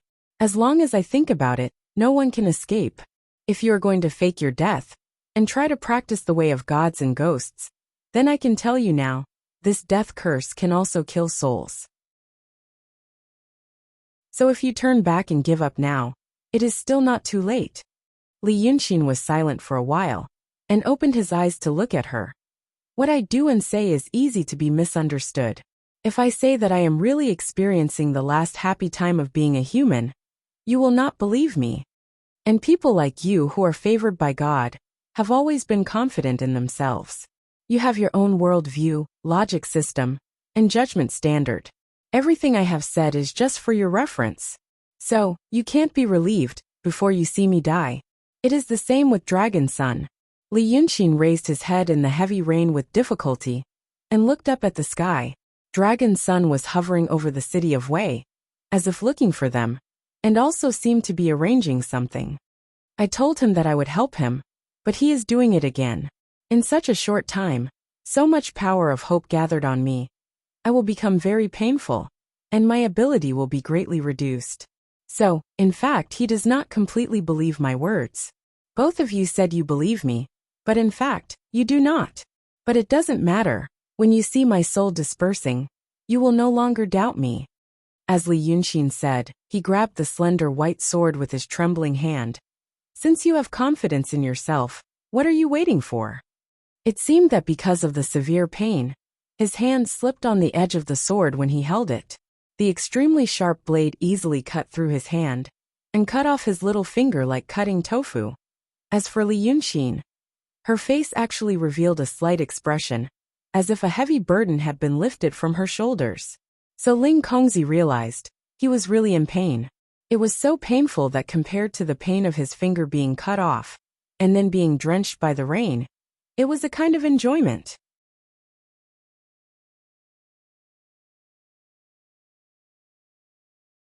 Chapter 109. If that's the case, Ling Kongzi stood up. I've given you a chance. As soon as she finished speaking, she took 2 steps back and took out the brush densely covered with talisman characters from her sleeve. Then she took out a scroll from her sleeve. As soon as the golden scroll appeared in her hand, it immediately emitted a bright light. The entire backyard was illuminated by the treasured light, and even the bean-sized raindrops that were pouring down in torrents slowed down. Every single drop of water was sparkling and translucent, reflecting the splendor of the treasured scroll. This is the Book of Luo, Ling Kongzi said slowly. It's the treasure of my Langya cave, and it can write down the truth of heaven and earth. Now I use it to write, just like the painting spirit of your painting sect. But it's not the same. If you haven't seen the power of the treasure of my Daotong then, just watch. She waved her hand, and the golden scroll unfolded in the air. The scroll was 3 feet long, almost as long as a small table. It was empty, and there was only a blank piece of paper with a misty green light on it. As soon as the Book of Luo appeared, the aura of treasure shot up to the sky, and the brilliance was bright. The entire Dragon King Temple suddenly became the brightest place in the city of Wei. When the dragon sun saw the treasure light, it roared angrily and dived down with the wind and thunder. Its real body, if laid horizontally on the ground, could stretch for 2 miles, the same length as the entire Taoshi Road. Now the full force of the giant beast's dive suddenly exploded in the air with the sound of rolling thunder. The rain and clouds were wrapped up by him, and between the layers of clouds there was a bright flash of lightning.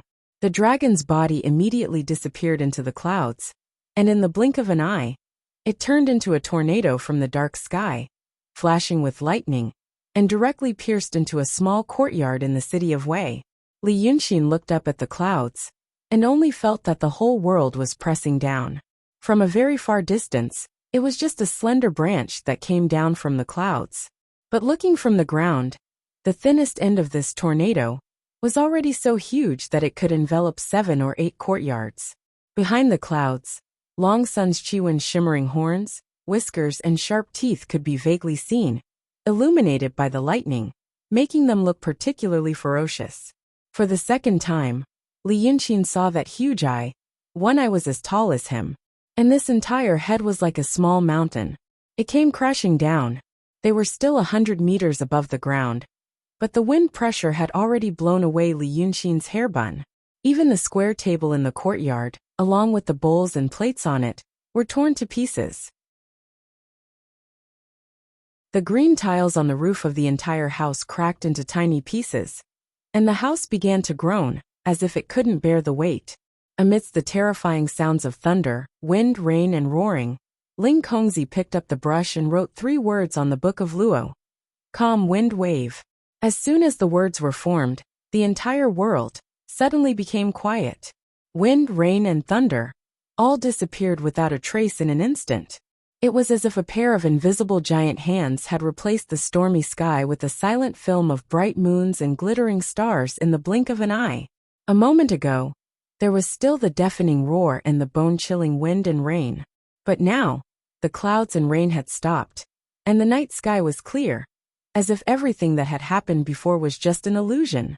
And Long Sun, who was originally roaring and diving down, suddenly lost the clouds and rain, and instantly turned back into a man in human form. He fell from 100 meters in the sky with a bang. As he fell, the soil and stones in the courtyard were scattered, and a 2-foot-deep pit was immediately formed. This pit was close to Li Yunxin and Ling Kongzi. But this Daotong cultivator was not anxious, and he didn't even move half a step back. After the loud bang subsided, the 9th young master, who had turned back into human form, climbed up from the ground angrily, and said softly, "Give me the translucent jade scroll. Maybe you can become the guardian beast of the mountain." At this moment, the sound of people could be heard. The crying of children, the screaming of women, the crowing of chickens, and the barking of dogs. All of these suddenly broke out at this moment. Among the hundreds of thousands of people in the city of Wei, more than one person had seen the unusual phenomenon of the tornado, wrapped with thunder and lightning. If there were brave and sharp-eyed people, they could even see the vague dragon body in the clouds. Such a strong wind and heavy rain could be considered a natural disaster. Some of the houses in the city were in ruins, and they had already collapsed tonight.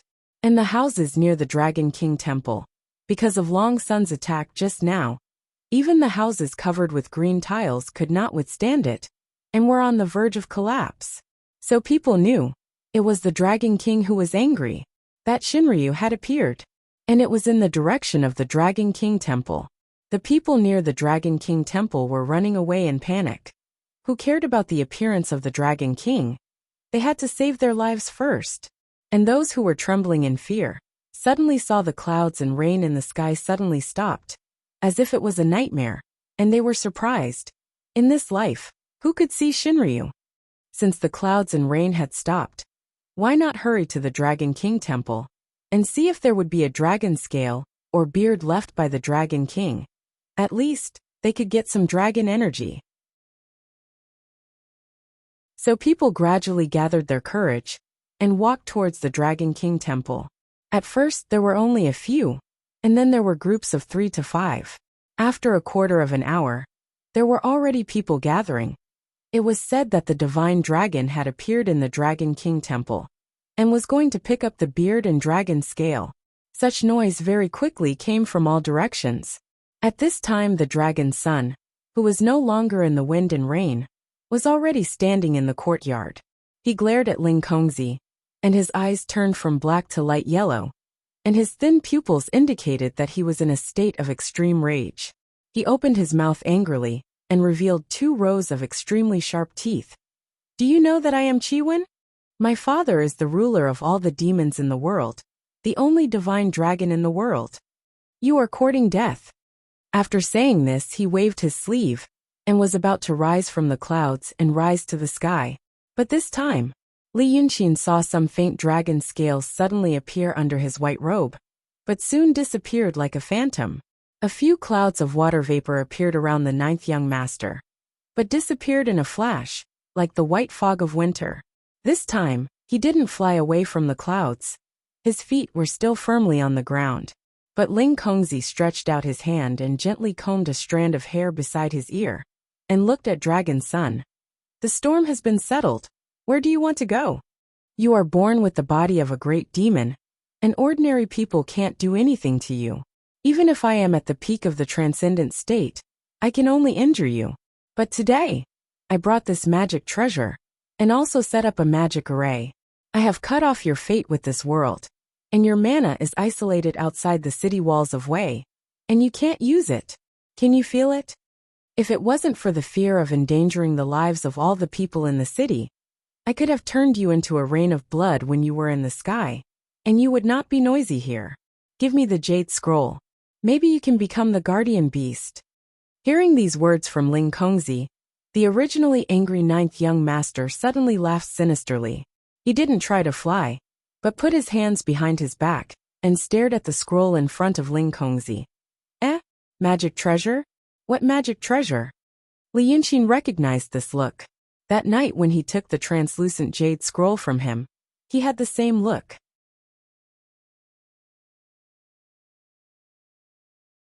Chapter 110. The Great Demon didn't seem to take Ling Kongzi's words seriously. Ling Kongzi shook her head gently. Stubborn. She knew that demons were different from ordinary people. Even if they looked like humans, and were more agile than humans, it was hard to get rid of their beastly nature. For instance, a cat is staring intently at something, and if you make a noise somewhere else, or put a little thing that will attract its attention, it will immediately turn and run away, forgetting all about it. A great demon like Ninth Young Master felt that he was strong, but also had a wild nature. Ling Kongzi just took it as his bestial nature acting up, and could not be bothered with him. Instead, she turned to Li Yunxin. Did you see that? This is the power of Daodong's magic weapon. In this city, fate will be cut off. His life and death are in my hands. You are a good painter, a Taoist painter who can make treasured scrolls. That's why I tolerated you doing so many things in the city. When you were in Xianghua House, you said it very well. You are very useful. The things you said to me before, such as sacrificing yourself for him, I didn't believe it. Now I'm telling you these things. If you still have other thoughts, such as continuing to live and cultivate, then don't do stupid things. Here, I'm giving you a chance to live. The first chance I gave you was in Xiao's house. The second chance I gave you was in Xianghua House. Now this is the third chance I'm giving you. I have a good impression of you, and I don't want you to end up with your body and soul destroyed. So I watched you do those things and tolerated you until now. It's to let you see what I, Dao Tong, can do, and how powerless your schemes are in front of such power. But Li Yunxin just sat there with his hair down, with the sword on his knees. Because he lost too much blood from the wound on his little finger, his lips were a little pale. He opened his eyes and slightly raised his head to look at Lu Ling. His long eyelashes were trembling, and his whole body was trembling. After looking at her for a while, he said with difficulty, "Believe it or not, it's up to you." Lu Ling looked at him for a while before letting out a low sigh. "There's one more thing. Do you know? I sent someone to tell Yin Pingji, Taoist Lu, this is your Taoist heart." Naturally, he doesn't know what a Taoist heart is, but he knows that it's a person who can make you wish you were dead if you're killed. It doesn't matter what method you use, whether it's a real death or a fake death. The day you die, Yin Pingji will come and get rid of him. If you really want to die, then I'm just being paranoid and want him to accompany you. If you are indeed plotting, are you willing to lose your Tao heart or this tribulation? Li Yunxin closed his eyes and thought for a while before opening them again. You used to be a little white flower. How did you become a scheming bitch? Is it because I told you in Xianghua Tower that he might be my Tao heart or Tao tribulation, that you're thinking about him? But you always say that Dao Tong is awesome. There are countless ways to mess with me, so why bother making things difficult for him? Actually, what else do you want to do? Lu Ling seemed to smile slightly. You're a smart person after all. You're not the only one who can use a scheme to kill two birds with one stone. That magistrate has cruelly harmed the common people, but I can't use this to deal with him. But if his subordinates kill cultivators, this Taoist Lu, you should have taught him the heavens will technique. Then it's Daodong's business. I'm doing it for him, but also for more things. It's just that you ran into it. Li Yunxin sighed. I understand. That person bending the law for personal gain is just an excuse. You or someone behind you is plotting more things. You'll have to deal with him eventually. But you've said so much. Is that all you want to say? I always feel that you're stalling for time. Ling Kongzi laughed softly. Indeed, severing fate fruit and killing living souls are both against the harmony of heaven. Since it's against the harmony of heaven, let heaven do it. It's better for humans not to interfere. It's now the hour of the Su, the time when the righteous cultivators of heaven and earth patrol the human world. It's the most suitable time to kill this demon. She finally turned to the ninth young master. Since you're not willing to hand over the jade slip, I'll deal with you and take my time to find it. As soon as she finished speaking, she heard the sound of the wall collapsing. The courtyard wall of the Dragon King Temple was already on the verge of collapsing when the ninth young master's real body swooped down from the sky. At this time, after being soaked in water for a long time, it finally couldn't support itself and collapsed. Because it was the night after the rain, there wasn't too much smoke and dust. Although only a long strip of the west wall beside the door collapsed. But the crowd outside the wall could already be seen. In the courtyard, the brilliance of the ancient book suddenly poured out, covering a large part of the street.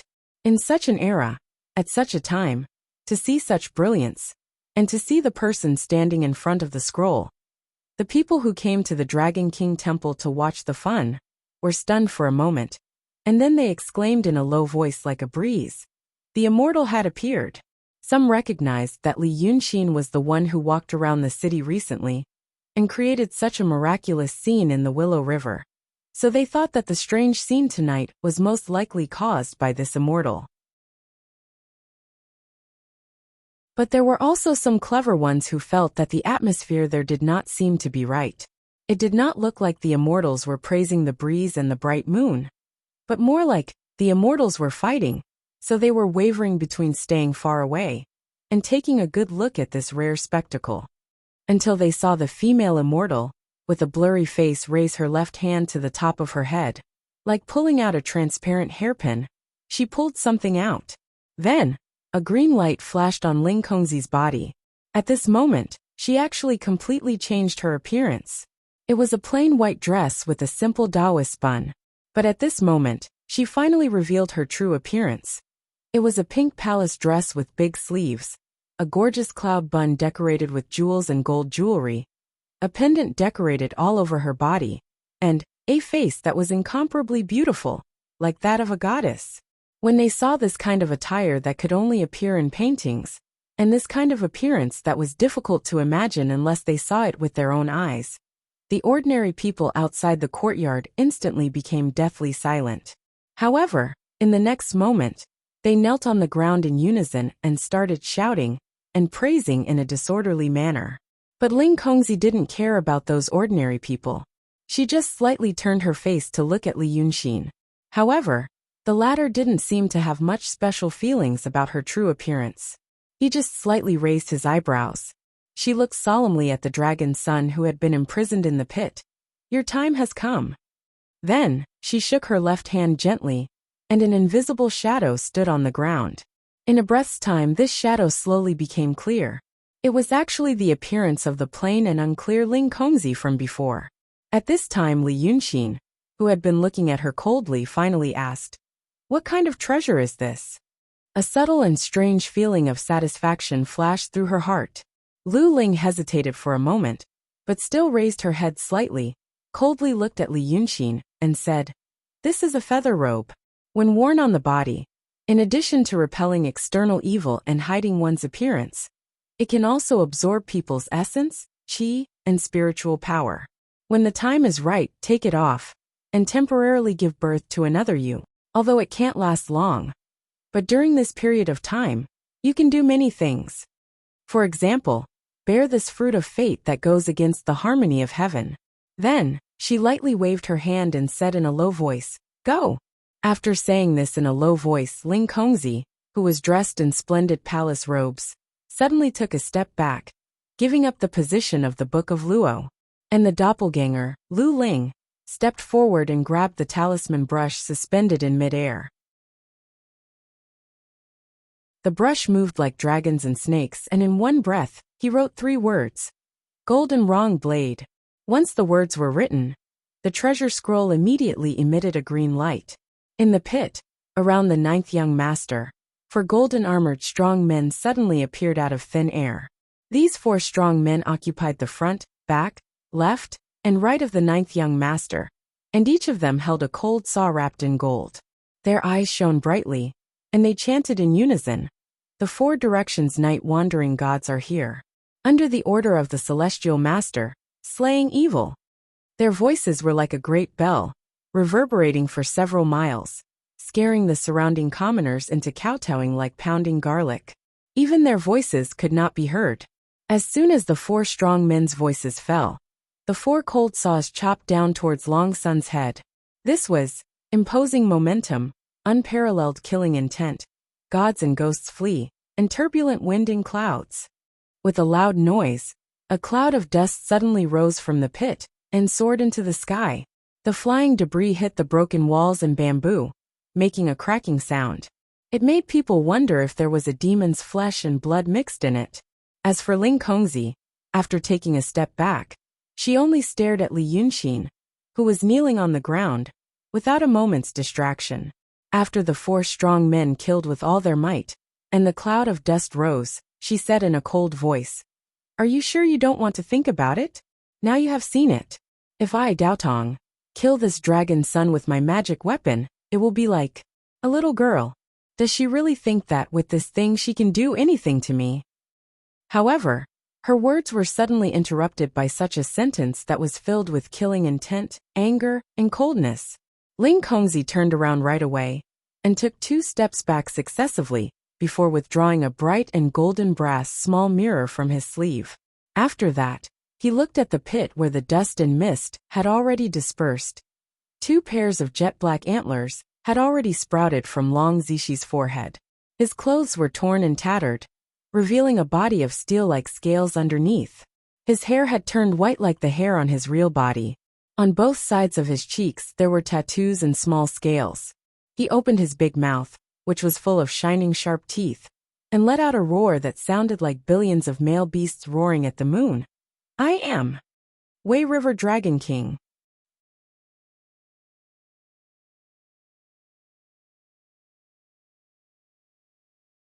Chapter 111.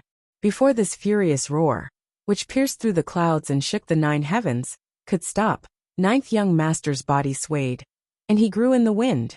What a good dragon son! In just one breath, he became a demon with a height of more than 10 feet, eyes as big as copper bells, and a mouth as big as a blood basin. This fiend celestial, who was twice as tall as Lu Ling, had bulging muscles and was covered in dark green scales that were as sharp as blades. Although his eyebrows were long and slender, and when he closed his mouth, there was a pair of huge coral antlers on his forehead. The dragon antlers were bright red, as if every branch was smeared with human blood, and would flow down the next moment. The hair on his head was snow white, which made the pair of antlers even more dazzling. As soon as the dragon's son showed his demon body, the mortals outside the temple were shocked. People talked about immortals, ghosts, and demons. But how many of them had actually seen a demon? Not even 1 in a million beasts possess spiritual intelligence. Even if they do possess spiritual intelligence, those who commit evil acts in the human world, but have low cultivation base, have long been eliminated. Those with higher cultivation would have understood the ways of the world. They would either play some tricks and pretend to be a living god to collect incense, or they would still do evil, but not be too arrogant. Even a big demon like the 9th young master, although he ate humans openly, would not appear in the city during the day. If he really angered the Daotong Kenzo, he would not be able to get away with it. After all, humanity was flourishing in this world. Even a big demon, who knew everything in the world, could not go against the law of nature. But at this moment, the dragon's son showed his human Dharmakaya in front of the people of the city of Wei. As soon as he appeared, the surrounding area was filled with green light and misty water vapor. He really looked like a demon that had leaped out of hell. Yanwei scared the people outside the temple so much that their legs turned to jelly. They didn't even have the strength to run for their lives. They could only kowtow like pounding garlic, begging for help. This dragon Z let out a laughter that was as loud as a bell. Using his golden eyes to stare at Ling Kongzi viciously, he tilted his head slightly and looked down at her. "You stupid Taoist. Broken fate fruit? There are millions and millions of demons in the world. You can go and break anyone's karma. But you have to break my karma. Didn't anyone teach you that I, the dragons, do not belong to the 3 realms and 5 elements? This king has no fate in this world to begin with." At this point he suddenly frowned. Noisy. With a wave of his hand, a wave of divine power grabbed a crying child from the crowd, and the child landed in his palm. Before Ling Kongzi could react, the demon clenched his fist and raised his head. He swallowed the child's blood that flowed out from between his fingers. He clenched his fist a few more times. When he could not squeeze any more blood out, he threw away a pile of flesh and bones that could no longer be seen. The moment the child's screams came to an abrupt end, the crowd near the Dragon King temple also fell silent. The 9th young master looked at them with his demonic eyes and said, "If you keep talking, don't annoy me. I'll eat them all." No one dared to make a sound after the thunderous roar. Even if there were some ignorant children crying, their mouths would be tightly covered.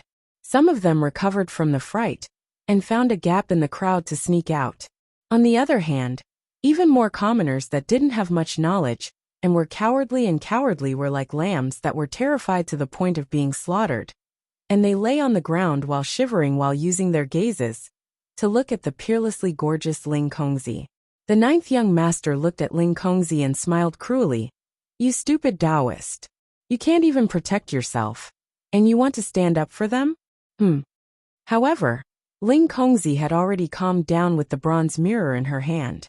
She pulled out a white jade hairpin with phoenix wings, inlaid with gold from the hairpins on her head. She snorted. I don't have the mood to stand up for these mortals. But you can't protect yourself? You really don't know the power of my Taoist magic weapon. Then, she hit the bronze mirror with the white jade hairpin. The sound of metal and stone colliding could be heard. It was like celestial music from the 9 heavens. The lingering sound lingered in everyone's ears. Ling Kongzi, who was originally standing in front of the Book of Luo, suddenly became like a marionette, and his 4 limbs suddenly trembled. Ling Kongzi hit the mirror a second time. An illusory figure suddenly separated from the puppet and began to dance with joy. She quickly hit the mirror 4 times. Then, 5 clones appeared in front of the scroll. As soon as the 5 avatars appeared, they joined hands and started writing on the scroll. The Book of Luo shone brightly again. It even forced back the fierce aura of the 9th young master's avatar.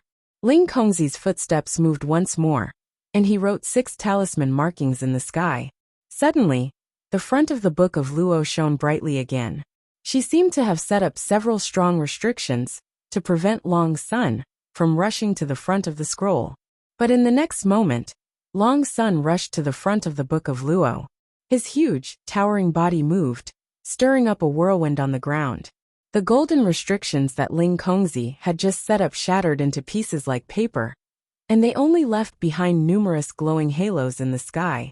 No matter what kind of restriction it was, it couldn't hurt Long Sun at all. It couldn't stop him at all.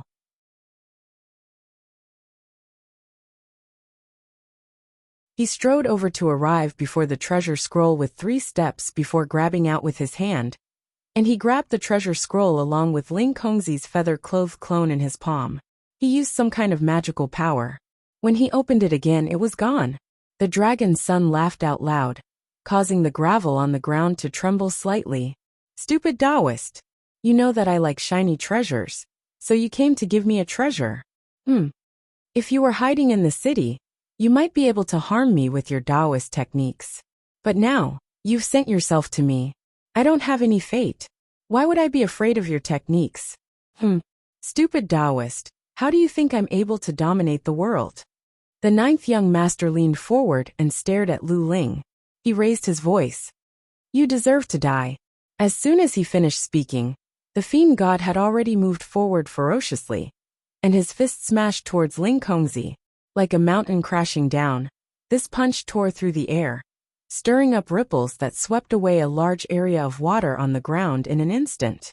Ling Kongzi could only dodge when facing a strike like this. She shouted in a low voice. The ornaments on her body emitted a dazzling light. They supported her and moved her a step to the side. Long Sun punched the ground. With a loud bang, the wall on the other side that hadn't collapsed also came crashing down. The raging wind, the arrow-like water currents, and the scattered debris, all of them bombarded Li Yunqin's body, almost knocking him down. When he once again strenuously propped himself up, Long Zi and Ling Kongzi were already fighting each other. Although cultivators tempered their bodies, they weren't as strong as demons in the end. It was originally impossible for this Ling Kongzi to be evenly matched with this dragon.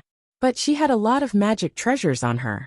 Magic treasures were called magic treasures because they were rare and precious.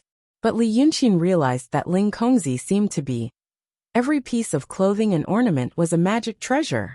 No wonder. She wore the feather clothes to cover her face. But she only fought with the demon in the Dragon King temple. She dodged left and right, but she couldn't get out of this place. Li Yunqin realized that she was plotting something. But he didn't care. Right now, he was right amidst the strong gales that the two of them were exchanging blows with each other. Ling Kongzi was fighting Long Zi with a thin sword. And no matter if it was the wind from the sword or the wind from the fist, so long as a little bit of it touched him, his body would be destroyed. So he stood up with difficulty. Carrying the sword, he walked along the wall, to the front of the crowd. When the people who were originally trembling in fear saw him coming, they hurriedly said, "Immortal Master above, Immortal Master above, those two are fighting. What should we do?" Li Yunxin found a collapsed rock and sat down. He rolled his eyes at the person who asked, "Are you stupid? Run." "But that's Dragon King?" The person who asked was trembling. He only dared to look at the two people. "That's alas, I don't know who the demon is. But if we run when we see immortals fighting demons, when the immortals blame us..." Li Yunxin listened to him. He was stunned for a moment and then sighed. "Oh, yes. After all, you are, well, ignorant and superstitious ancient working people. Usually, you don't have any serious beliefs.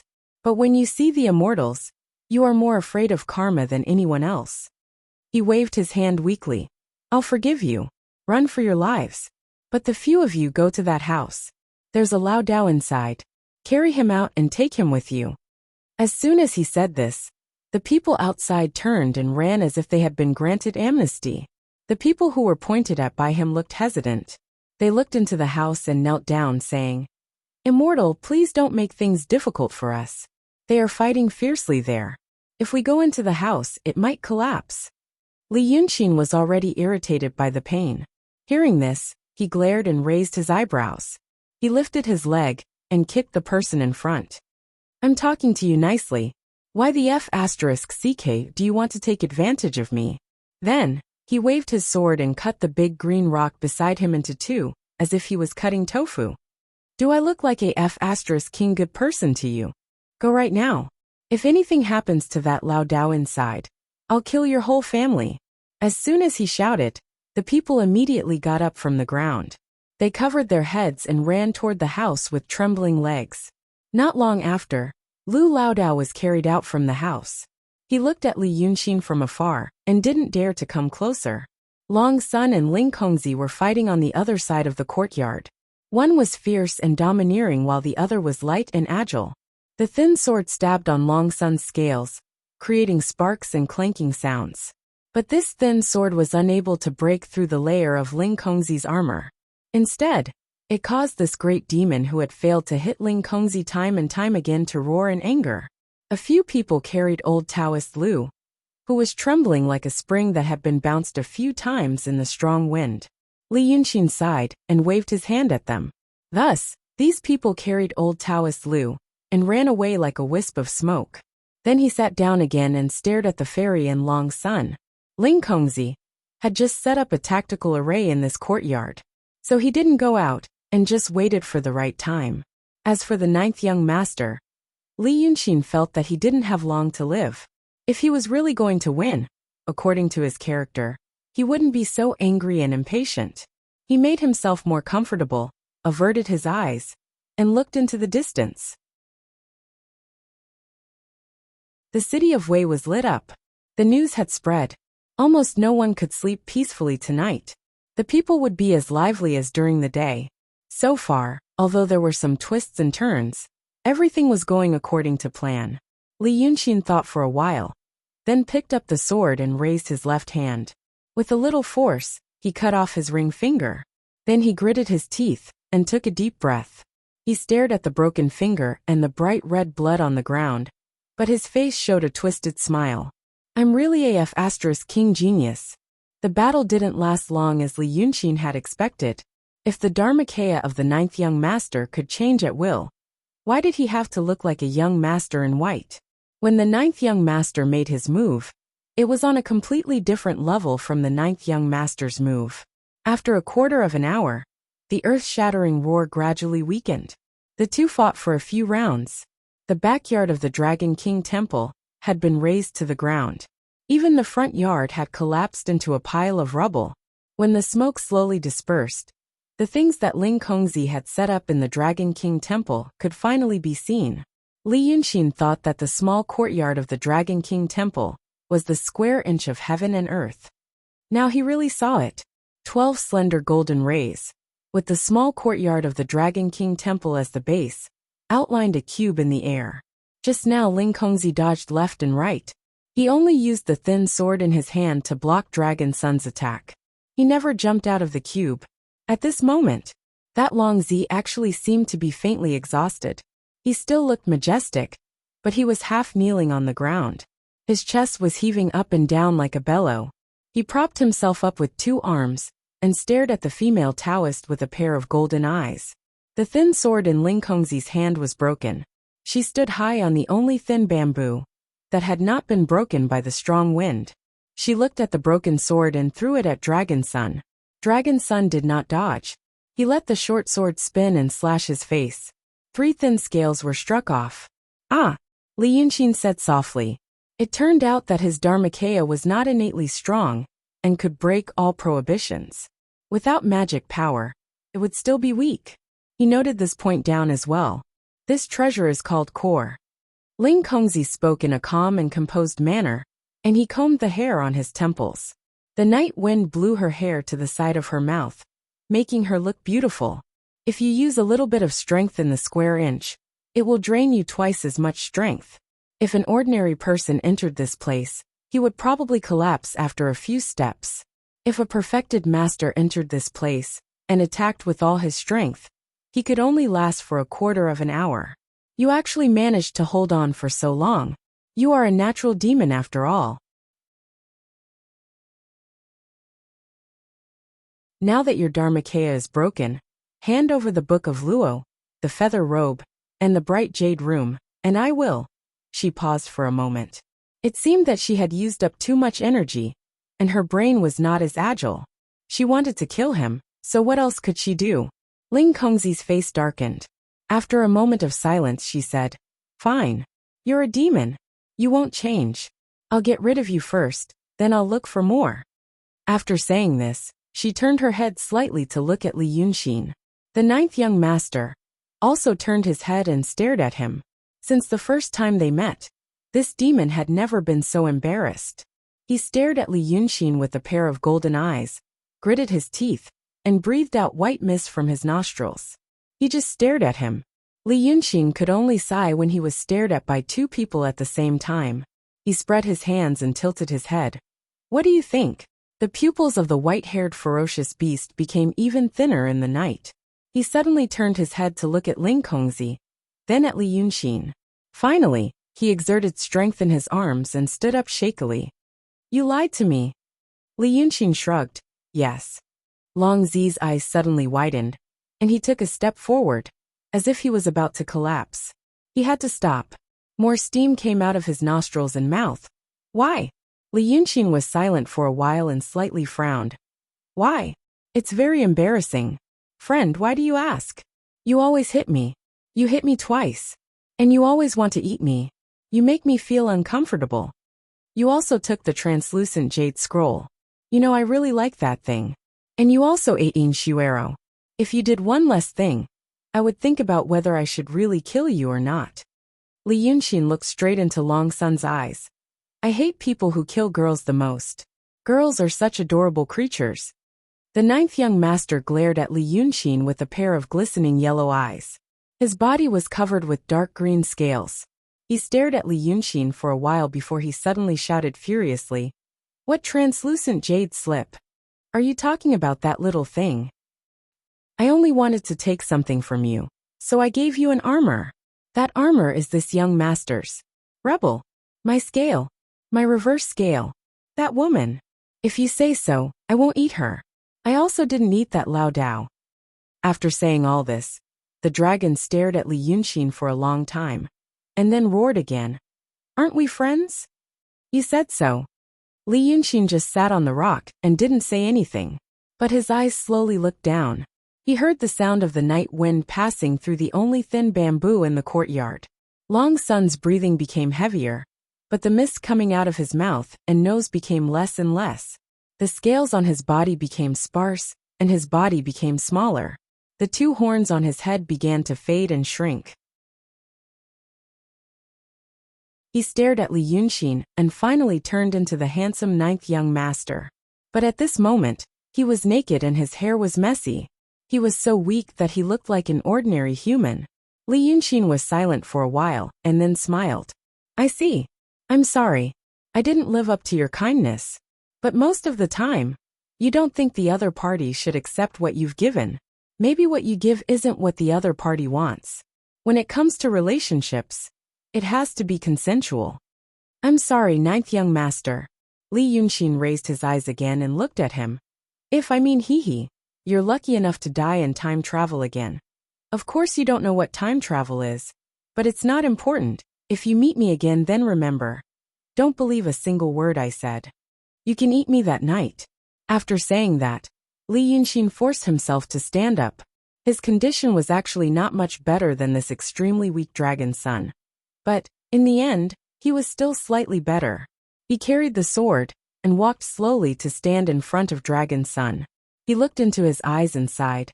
My friend, since so many misunderstandings have led us to this stage, just let me see you off.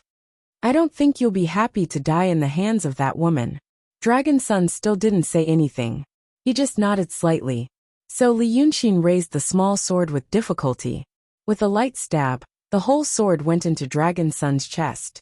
Soon after, he pulled downwards again. This sword nearly split Long Zi's body into two halves. Fresh blood and internal organs flowed out with a splash. But because of this action, Li Yunxin's body leaned forward slightly. So, the dying dragon's son took the opportunity to jump into his arms.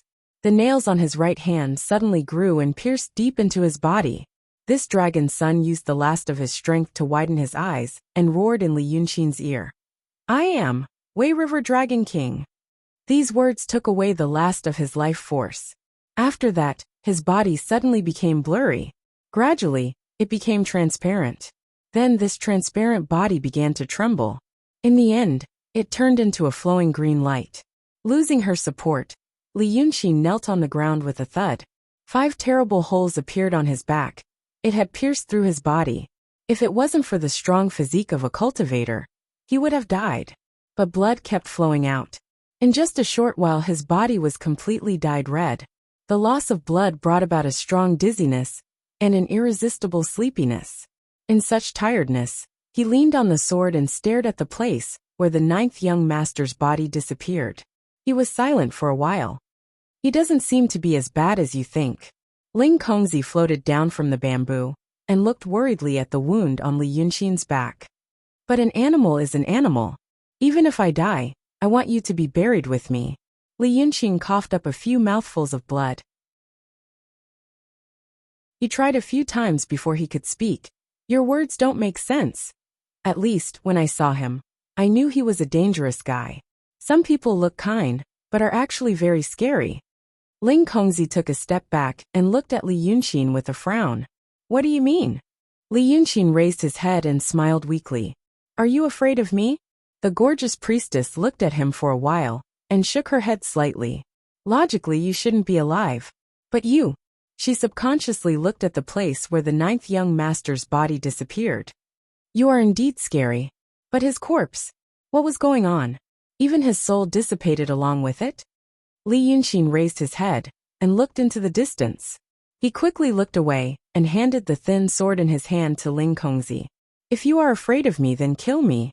Ling Kongzi was still frowning. He even took a step back and didn't take it, because she realized that from a certain point of view, it was Li Yunxin's plan to get her to help him kill Dragon's son. She was at the peak of transcendent state, and Dragon's son was a rare and powerful monster. But it seemed that they were both used by him. You are afraid, beauty. Li Yunxin looked at her. The problem is that I am already like this. What are you afraid of? Ling Kongzi was still looking at him. Therefore, Li Yunxin sighed and tried to stab the sword in her hand into her chest. But he managed to stand up. But he couldn't stab it anymore. He could only look at Ling Kongzi for help. He spat out a few mouthfuls of blood and said, It really hurts, my friend.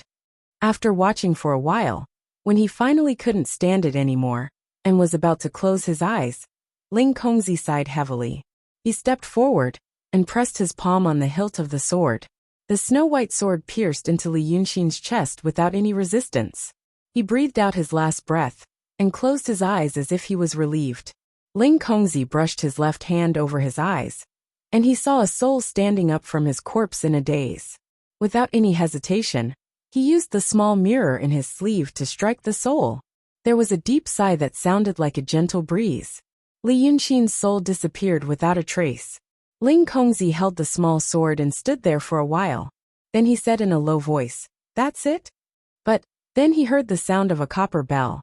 In the night and the night wind, there was only one sound. It appeared out of nowhere.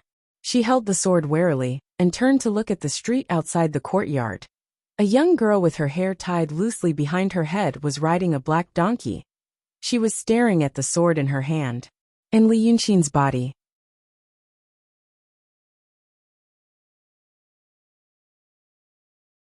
Chapter 112. The dust caused by the fight with Long Sun had dissipated, and the air was filled with the sweet smell of Li Yunxin's blood. There was a slight earthy smell in the ruins of the collapsed walls, but the crushed flowers and trees in the courtyard still had a strong fragrance. At such a night, at such a moment, Ling Kongzi exhaled slightly and adjusted her body into a battle-ready state again in an unnoticeable manner. Her heartstrings were tight, and she was on the alert, especially when she was facing the 9th young master in Li Yunxin. When did this woman appear? She had many magic treasures on her, so it was not difficult for her to face a great demon like the 9th young master. But the woman in front of her, she could not see through her, because no matter how she looked and felt, she was just an ordinary person. Therefore, she subconsciously clenched the thin white sword in her hand, which had killed the 9th young master in Li Yunxin, and asked, "Who are you, young lady?" From afar came the sound of dogs barking and human voices. One of the brave ones saw that both of them were dead in the vicinity, and went to report the news. After all, the city of Wei was under the rule of the emperor. Mortals could not do anything when immortals fought. But this matter was over, and it would be unreasonable if the government did not intervene. But the woman on the black donkey only stared at the sword in her hand. After staring for a while, she got off the donkey. Her figure was similar to Ling Kongzi, and even though she wore plain clothes like a daughter from a humble family, she could still be considered to be an extremely outstanding beauty. Compared to Ling Kongzi's beauty, she had a different kind of charm. She did not answer. After standing still, she moved her eyes from the sword to Ling Kongzi's face. Then she raised her hand and waved. Ling Kongzi suspected that she was going to attack, and subconsciously raised her sword to block. But the sword in her hand suddenly flew out of her hand and into the woman's hand. She was a peak stage transcendent state overlord, and her physical strength was beyond the imagination of mortals.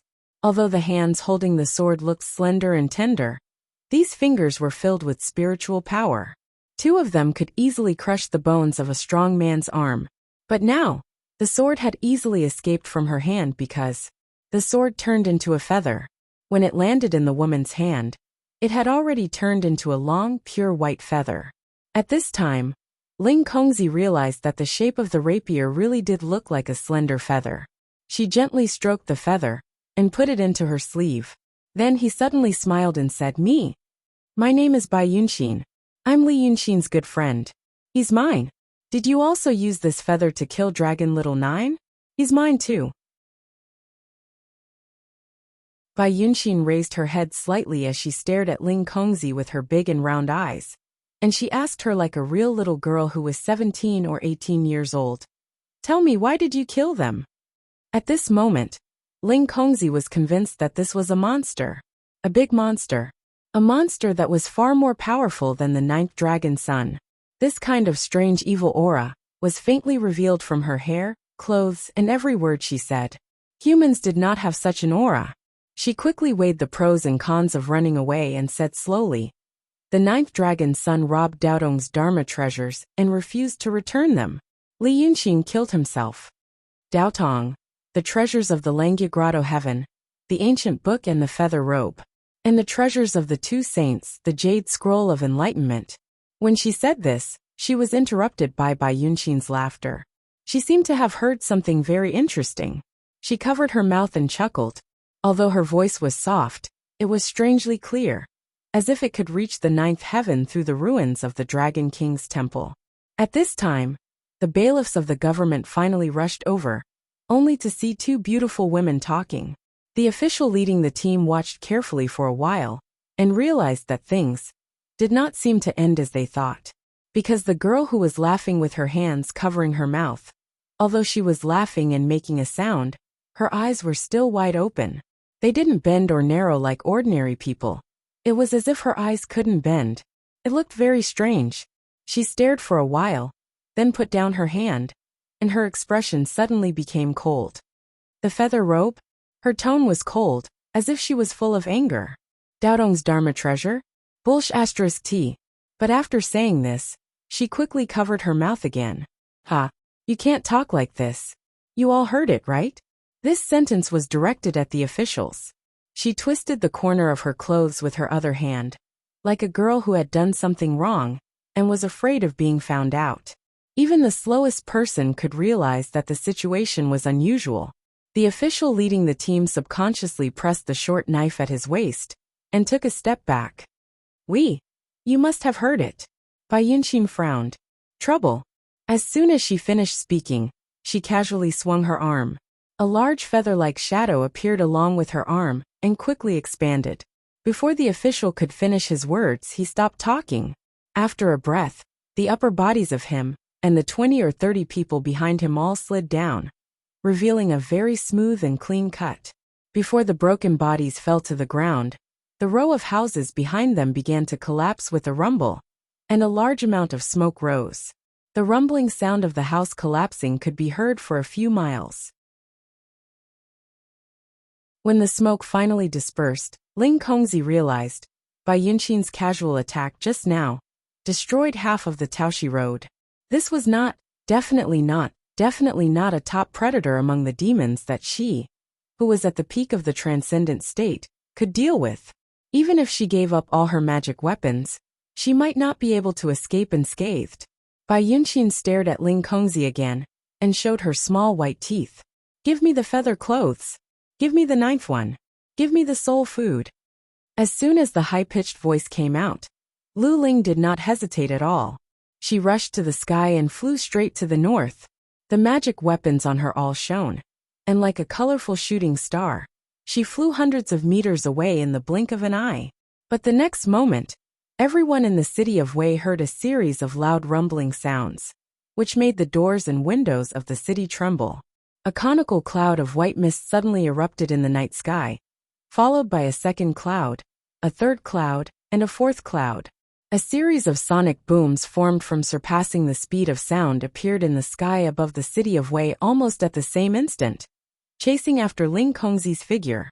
In the end, a large expanse of golden light suddenly burst out from the body of the cultivator, with brilliant and colorful flowing lights, like a bird with broken wings. He fell diagonally into the forest outside the city of Wei. This night, at this moment, almost everyone heard a sharp, high-pitched, ear-piercing cry of a crane at the same time, and an illusion of a white crane with wings that could almost cover the whole city of Wei flashed and disappeared in the sky, and the little black donkey was left in the same place. After waiting for a while, it did not see its master, so it trotted along the road, avoiding the ruins, and slowly walked in the direction of its master. After a few steps, it suddenly stopped, sneezed, and shook its ears in confusion, because the whole city of Wei suddenly quieted down. After the battle between Bai Yunqin and Ling Kongzi, the whole city, which was inhabited by hundreds of thousands of people, suddenly quieted down. They felt sleepy at the same time, and at the same time, in such a night that they could not sleep peacefully, they fell asleep. The yang qi of hundreds of thousands of people began to circulate.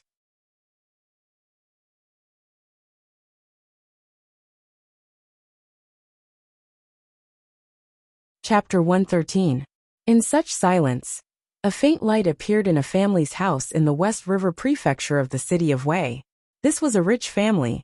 Vermilion door, stone lions, and a three-way courtyard. The light appeared in the study of the family's master. 3 days ago, Li Yunqin had paid a visit to this house, and the gatekeeper had informed her of her arrival. The family's master was brave, so he welcomed him in, treated him with good food and drinks, and asked for some calligraphy. Coincidentally, the family's master had a son, So Li Yunxin made a painting called The Immortal Old Man Sending His Son. It was not a precious scroll, nor a rare scroll, but a famous one. But for this kind of family, a scroll made by Li Yunxin was a treasure that could be passed down from generation to generation. The master asked an old master to frame the painting and hang it in the study. He planned to admire it for half a month, and when it was completely dry, he would put it in a yellow silk bag. And when there were guests coming to the family, he would ask it to come out and admire it. But tonight, there was a storm, and the news of the fairy fighting the Dragon King came. They were doubtful, but soon, they heard the roar and the strange phenomenon in the sky. These things were natural disasters for the ordinary people. So the whole family gathered together in this study, thinking that the famous scroll of the master might be able to bless them with their safety. But just as the ball of flowing light fell out of the city of Wei, the sudden drowsiness quickly attacked the family. The master felt something was wrong, and tried to grab the sword hanging on the wall, with the last bit of consciousness in his heart. But he still fell asleep. So the painting of the immortal old man, sending his son on the wall, glowed with a misty golden light. After the light flashed, the baby on the painting came to life. The baby made of golden light jumped out of the painting and stepped on the bodies of the people who were sleeping on the ground. It first went to the mouth and nose of the master, who had the most yang energy, and took a deep breath. Then it went to the mouth and nose of the housewife, and took another breath. So it breathed in the human energy of the people in the house, and jumped out of the door. Through the wall, it breathed in the human energy of the servants in the house. Then he walked out of the door. The golden child seemed to love the smell of humans the most. He continued to search for the people sleeping in the silent houses. After an hour, when it had walked further and further away, it would see its own kind. There were strong men who walked out of the Shen Tu Beijian painting, and there were youths who walked out of the Su Qin chiseling light painting. They were all paintings that Li Yunxin had made for the rich families in the first 2 days. There were babies, children, young adults, and middle-aged men floating around the city and sucking in people's energy. Some were happy, some were sad, some were angry, and some were calm. In the past 2 days, Li Yunxin had made a total of 46 paintings. The people in these 46 paintings had walked out of the paintings one after another.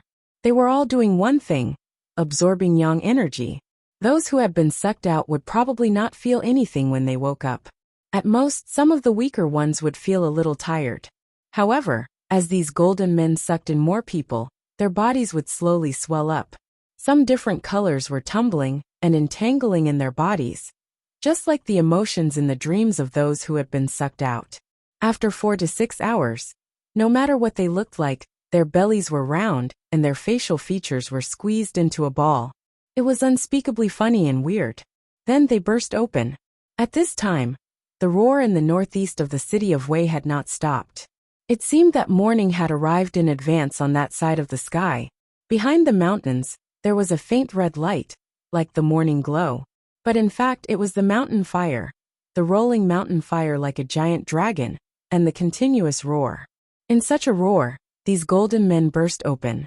The yang energy that had been sucked out of their bodies should have dissipated, but it suddenly flowed along a strange track on the streets of the city of Wei. It was not entirely true to say that it flowed along the streets and alleys. Sometimes it would pass through walls and houses. But the yang energy that had been sucked out was like the first bowl of water in an old-fashioned well. With this bowl of water, the water in the well could be continuously drawn out. The yang energy that contained all kinds of emotions flowed on the streets and gradually converged into a stream. It led more and more yang energy from the people in the city of Wei to flow out of the houses. Finally, it gradually converged into a thicker torrent. If the people who had secretly followed Li Yunxin through the streets and alleys in the past 3 days were still awake and could open their yin-yang eyes, they would have realized when they saw the flood of yang qi. The places where they flowed were all places that Li Yunxin had set foot on. For example, a small stream flowed by the Willow River and rolled over a slate. There was an inconspicuous pattern on the slate, and then it lit up. This was the pattern that Li Yunxin had engraved with the weasel hairbrush in his hand that day. At that time, He said that the sun was good, so he wanted to draw the sun. His drawing was abstract and clumsy, and he only finished half of it before he threw the brush away. Such a pattern, after being hit by the yang energy, lit up.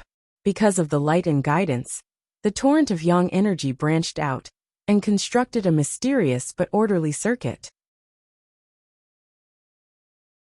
This thing was something that any physician would find to be familiar with. It was the meridian diagram of Shouxiaoyang, and there were 35 similar things in the entire city of Wei. On such a night, more than 30 miles away from the city of Wei, in a small temple in the Yao village by the Wei River, the temple attendant was still awake. This was a small temple, but it was full of incense. There was only one hall, 1 yard, and 2 wing rooms. Usually, the temple attendant, Taoist Hong Song, would have gone to bed long ago. But tonight, he was startled by the rumbling thunder and the mountain fire in the distance. He put on his clothes and pushed the door into the yard. He walked through the watery moonlight and the mottled shadows of the trees, and finally reached the door of the main hall. Annoyed, he decided to meditate in the main hall. The hall enshrined the newly acquired supreme and holy spiritual treasures, the statues of Crown Prince Jiawen and the red-dressed dragon lady, by a master. At first he was reluctant, but after offering the portraits he was convinced. This statue indeed had the effect of calming the mind and clearing the heart. Not to mention that there was the spiritual aura of the gods on it. Even if there wasn't, the effect of the painting itself was enough to make him treasure it. Moreover, he was born with yin and yang eyes. He could see ghosts. Ghosts were not common, but there were always ghosts who loved the incense in the temple and would come to him. When he sat in the hall at night, with this portrait, the ghosts did not dare to come close. But tonight, when he walked to the main hall and looked inside, he found a faint light in the room. He immediately suspected that the ruffians in the village were jealous of this statue and dared to steal it. He looked around and found a short wooden stick half covered in the mud by the wall. Holding it in his hand, he strode up the stone steps and pushed the door open. However, before the words "thief, how dare you" could escape his throat, he froze on the spot. After 2 breaths, the short stick in his hand fell on the mud with a clang. Taoist Hong Song knelt down and did not dare to raise his head. He only said, "Immortal has shown his divinity. Immortal has shown his divinity. I should die 10,000 times for being alarmed." Just after he pushed the door open, he saw a golden god walking down from the portrait. He only took a glance, but did not see clearly. So he did not realize that the appearance of this god was 70% similar to Li Yunxin. The golden shadow, formed by the power of incense and wishes of the believers, slowly walked forward with the little spiritual aura that belonged to Li Yunxin in the painting. Without looking at Taoist Hong Song, it directly passed through the door and rushed towards the direction of the city of Wei.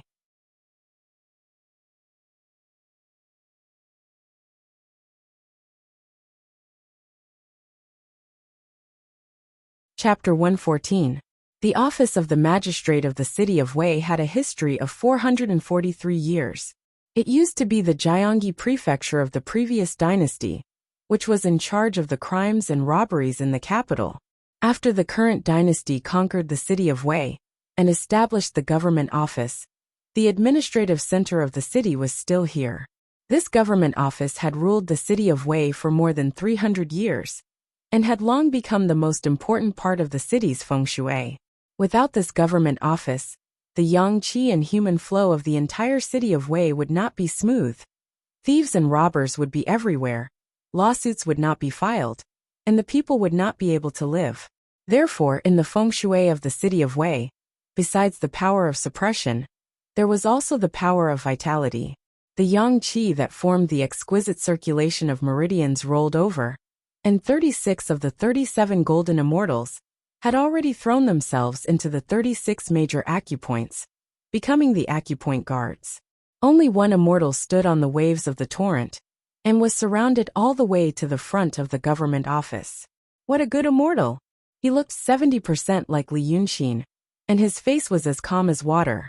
He wore a golden armor, and was surrounded by colorful lights, like a real immortal, shining with golden light. Yang Qi surrounded him, accompanied by the sounds of laughter and crying. It was like a group of demons dancing wildly, like guards wielding weapons protecting him. Although he was at the door, he could not enter, because the door of the government office suddenly opened, and out walked a general, who was more than 10 feet tall, and was wearing a golden armor. Beside the general, there were hundreds of guards with bows and swords, approaching Li Yunxin and shouted, "Who are you, breaking into the government office at night?" Li Yunxin did not speak, but the dancing demons around him had all turned into the appearance of the people of the city of Wei. The voices of thousands of men, women, old and young converged, and shouted in unison, "I came with the yang qi of 300,000 people in the city of Wei. Today, I will use the government office to suppress my spirit, become a true god, and rebuild my Dharmakaya. How dare you stop me?" But the general only said, "As the general of the government office of the city of Wei, I was born because of the feng shui of the city of Wei, and I guard the capital of the city of Wei against external evil. Why can't I stop you?" The thousands of illusions around Li Yunxin shouted, "As the commanding general of the city of Wei, do you know that you are guarding the people, humanity and fate of this city, not a mansion, a government office or a person? If the city of Wei doesn't exist, the people don't exist, and the fate of humanity doesn't exist, then what's the point of having you as the governor and the general? Where did you get the power of the capital and the power of the emperor? It was the billions of people in the world who gave you their power and fate to protect the people of this city. Now you're standing in front of my 300,000 people's fate. Is your Dharmakaya foundation still there?" As soon as he said this, the divine light around the golden armored general suddenly dimmed, and the personal guards beside him fell silent. A moment later, the great general silently moved to the side. The personal guards around him scattered. All of them went into hiding. However, the door of the magistrate's office was still tightly shut. Even the Dharmakaya formed by his spiritual power and yang qi could not penetrate the solemn and imposing aura outside the door. Li Yunxin shouted, "Where are the beggars? May you live forever." After shouting like this 3 times, there was finally some change in the magistrate's office. In the magistrate's study, the old man on the Shangyuan painting heard the shout and moved. At the first sound he stretched his muscles and bones. At the second sound, his body suddenly expanded, and he walked out of the painting. At the third sound, he seemed to wake up from a dream. He turned around on the spot, and suddenly opened his eyes wide. He only said, "The immortals promise me, the immortals promise me." Then the man in the painting ran straight to the gate of the magistrate's office. Although it was an illusion, just like the green armored swordsman that Li Yunxin painted to kill, it could also be touched. He reached out his hand and pushed the door open. As soon as he saw Li Yunxin, he kneeled on the ground and said, "The immortals promise me immortality." Li Yunxin walked straight into the mansion with his head held high and said, "I will reward you in the future." Then he passed through the front yard and entered the hall of the magistrate's office. After a brief inspection, he walked to the official chair behind the hall. He sat down. At this moment, the golden light, the human figure, and the laughter and crying that surrounded him suddenly disappeared. Like a cloud, they were all absorbed into his body in an instant. And the illusion of the Lord of Immortals also gradually turned from a transparent light shadow to a real light flow. This light flow flowed in his body for a while, and finally condensed into a real substance. So this newly born Li Yunxin, who looked no different from when he was alive, slowly picked up the gavel on the table and slammed it on the table. With this sound, all the yang qi in the city of Wei rushed into his body. With the prestige of the magistrate's office accumulated for 400 years, his spirit finally settled down. The portrait of Li Yunxin, which was made up of all the streets and alleys in the city of Wei, trembled violently at this moment because of the sound of his heart. It affected the vital energy of 300,000 people. So the people woke up. Li Yunxin sat alone in the dark and spacious hall. After a moment of silence, he said, "With the opportunity of reconstructing my Dharmakaya, I have solved your problem. Don't forget to thank me in the future." A big ghost with a face like melon skin bowed into the hall and said in a muffled voice, "Why do you say so? I am the Lord. How can I go back on my words?" Li Yunxin pointed at the ghost of the old beggar, who had been waiting outside the door. "You are the same kind. I promised him immortality. Since this is the case, I can't let him be a lonely ghost. My Dharmakaya has just been formed and has not returned to the position of the dragon's son. I need a few days to cultivate and accumulate mana. Since you have recovered your previous memory, I will give it to you for now. When you have done that thing in the future, you can make him the god of earth and mountain. Then it will not be a waste of his relationship with me. Is this okay?" The big ghost's voice was like a bell. "Of course. You can rest assured." Li Yunxin got up and walked down the hall. "Then go quickly. Don't delay your business. I have my own business to do." After saying this, he went straight out of the door. There was still one last thing to do. People were alive because of the yang qi. The circulation of qi in the meridians of the human body gave birth to the yang qi. Therefore, people could walk and jump. They could even refine the yang qi into spiritual qi. This was a cultivator. He used the city of Wei as a painting scroll and spent 3 days to paint the city with his spirit. This was to prepare for death. When a person died, his body would be destroyed and his spirit would become a ghost. Even if he cultivated as a ghost again, he would be like the big ghost, always muddle-headed. Moreover, he knew that Lu Ling would never let his ghost go. Therefore, in those 3 days, he had actually used the entire city of Wei to paint another version of himself. Coming back from the dead, seizing the fortune of yin and yang, he used the scrolls that were scattered in those days as a guide to draw out the 7 emotions and 6 desires of people and the yang qi. They circulated in the painting and actually formed the qi of the body. Then, he called back the spiritual qi clones that were filled with the wishes of the villagers. At this point, the body was complete. Then he made the beggar who wanted immortality open the door of the government office. He slapped the gavel that had the merit of stabilizing the city. The heart of the new body started to beat. With the yang qi of 300,000 people in the city and the wishes of countless villagers, he finally seized the fortune of heaven and earth and forcibly reconstructed a Dharmakaya for him. This was the method that White Impermanence told him that night. Knowing this method, he spent several days laying out the plan and finally succeeded. Right now he was like the green armored swordsman, painted by him. With his unparalleled understanding of his own details qi and the flow of spiritual qi in his body, he used the yang qi of 300,000 people as his brush and ink, and the big city as his painting scroll. He created a Dharmakaya. But such a Dharmakaya could not last long. The existence of everything in the world was predetermined. Right now he was a character that was created out of thin air. He needed an empty. That was the empty of the dragon son, or in other words, Godhead. The entire city of Wei had woken up. Everyone gradually realized that something extremely strange had happened tonight. They all fell asleep at the same time.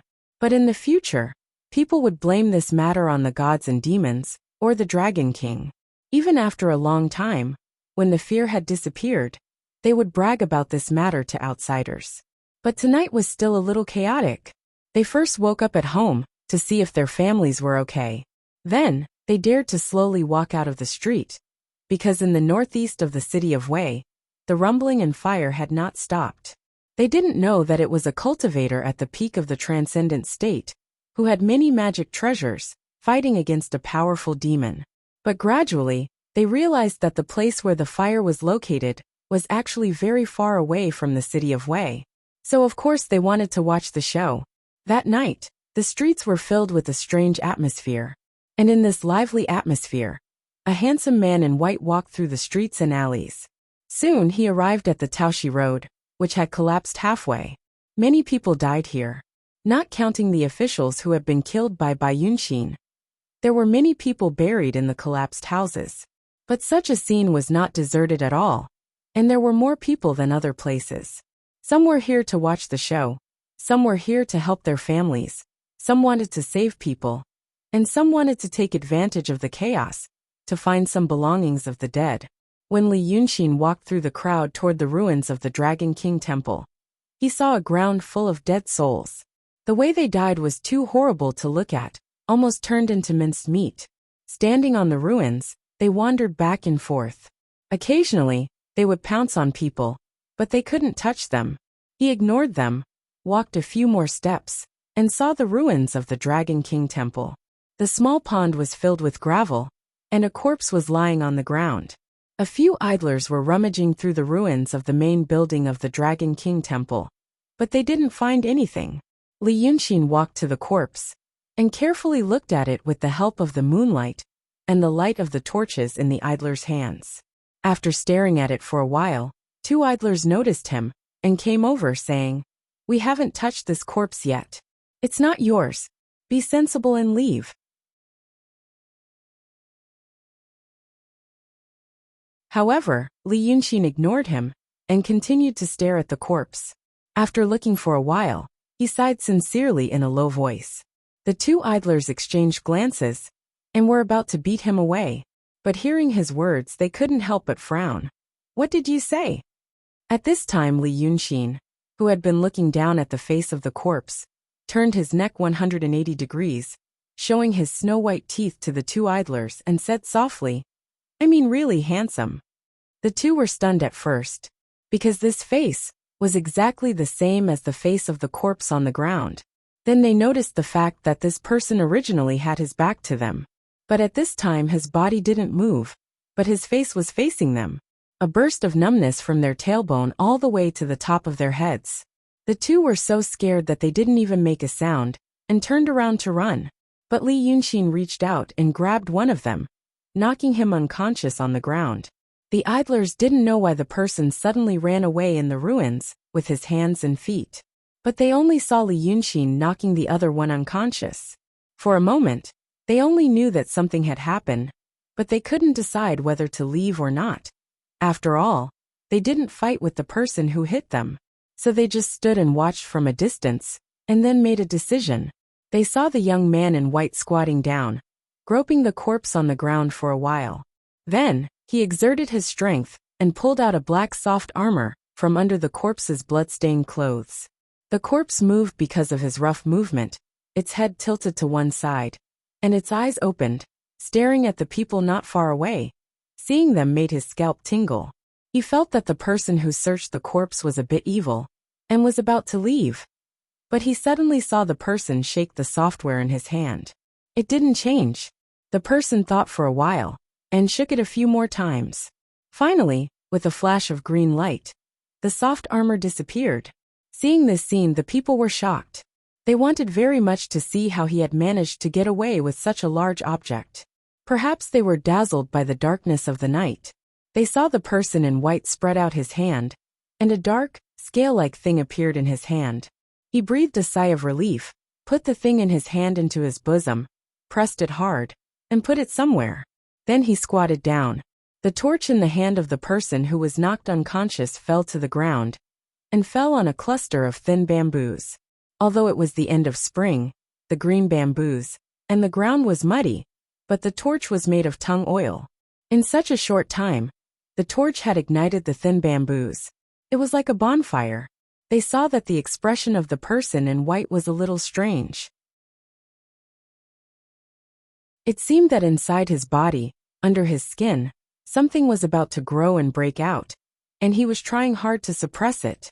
He opened his mouth with some difficulty, but it seemed that he was afraid of dislocating his jaw, so he held it with his hand, and then pressed it back. Then, it seemed that from the gap between his fingers, a white curved knife popped out.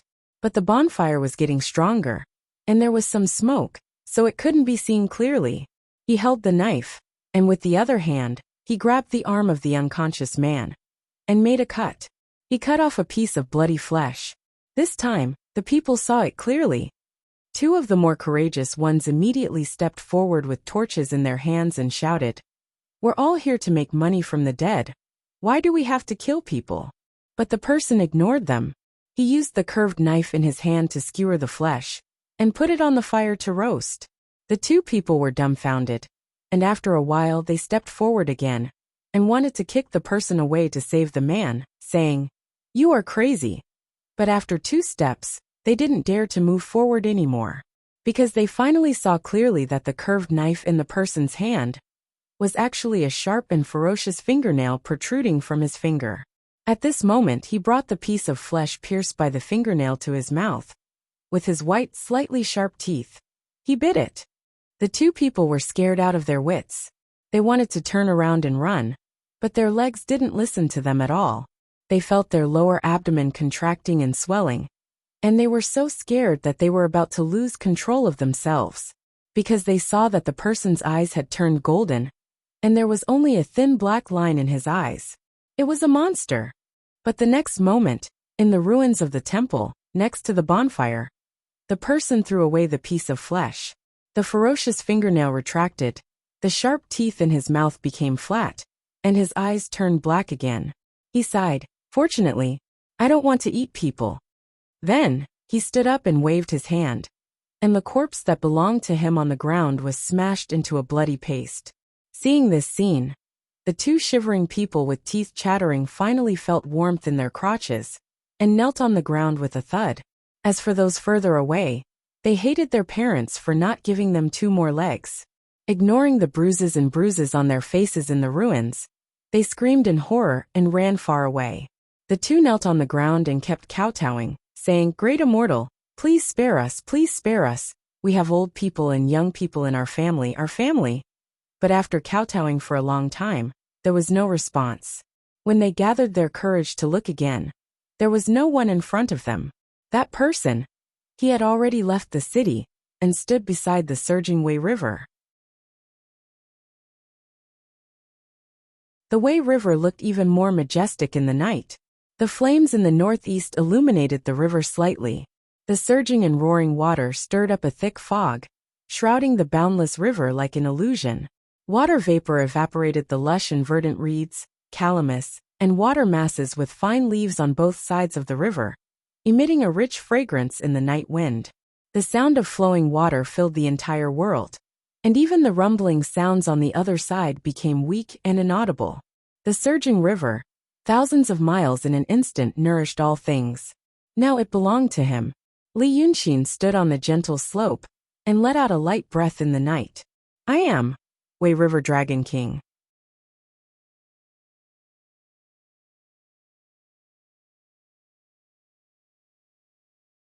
Chapter 115.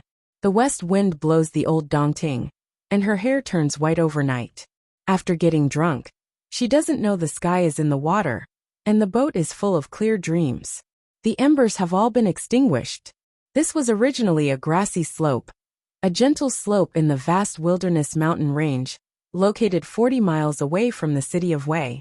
It used to be lush with vegetation and towering ancient trees. There were giant trees in the forest and countless birds and beasts. Even people who have lived in the mountains all their lives dare not go too deep, because they may get lost. There are so many beasts in the forest. A little carelessness will lead to death. But now, the wilderness mountain crossed the mountain ridges near the city of Wei, and had completely changed its appearance. It seems that there is a rain of fire from the sky, or lava erupting from the ground. Within a radius of more than 10 miles, there is no grass, birds, or beasts. The ground is covered with black ash. Occasionally, there are dried tree branches that have not been burned out. When the wind blows, they are on fire again. Smoke rises in the area that is hard to see, like a crater that is about to erupt. Lu Ling is standing here like a straight tree. She has changed beyond recognition. Her hair is untied, and there is no jewelry on her head.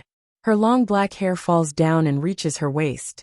The pink palace dress on her body is also gone, leaving only a white silk underwear. Her smooth and slender legs are exposed. Her bare feet step in the ashes, trembling slightly. But it is not because of fear, but because of exhaustion. Now she is holding the last magic weapon on her body, the tone bell on her wrist. An hour ago, she had given up the pink, nighthang dress she was wearing. Such a magic weapon is pushed to the limit, and then explodes. It instantly destroys everything within a radius of 3 or 4 miles. Even the soil on the ground is peeled off a thick layer. But the damage to Bai Yunxin is only, it tears her clothes. Now Lu Ling is holding the last magic weapon in her hand, feeling that her ocean of qi and mountain of snow has been squeezed to the limit. She still has the last strength to push this magic weapon to explode. But now the only thing she hesitates is to explode or to kill herself.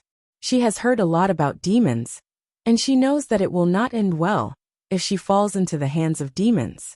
But what are you? Her voice trembled, not because of fear, but because of exhaustion. What exactly is it? But Bai Yunqin just looked at her, like a beast waiting for an opportunity to pounce, slowly circling around her, like a cat playing with its prey.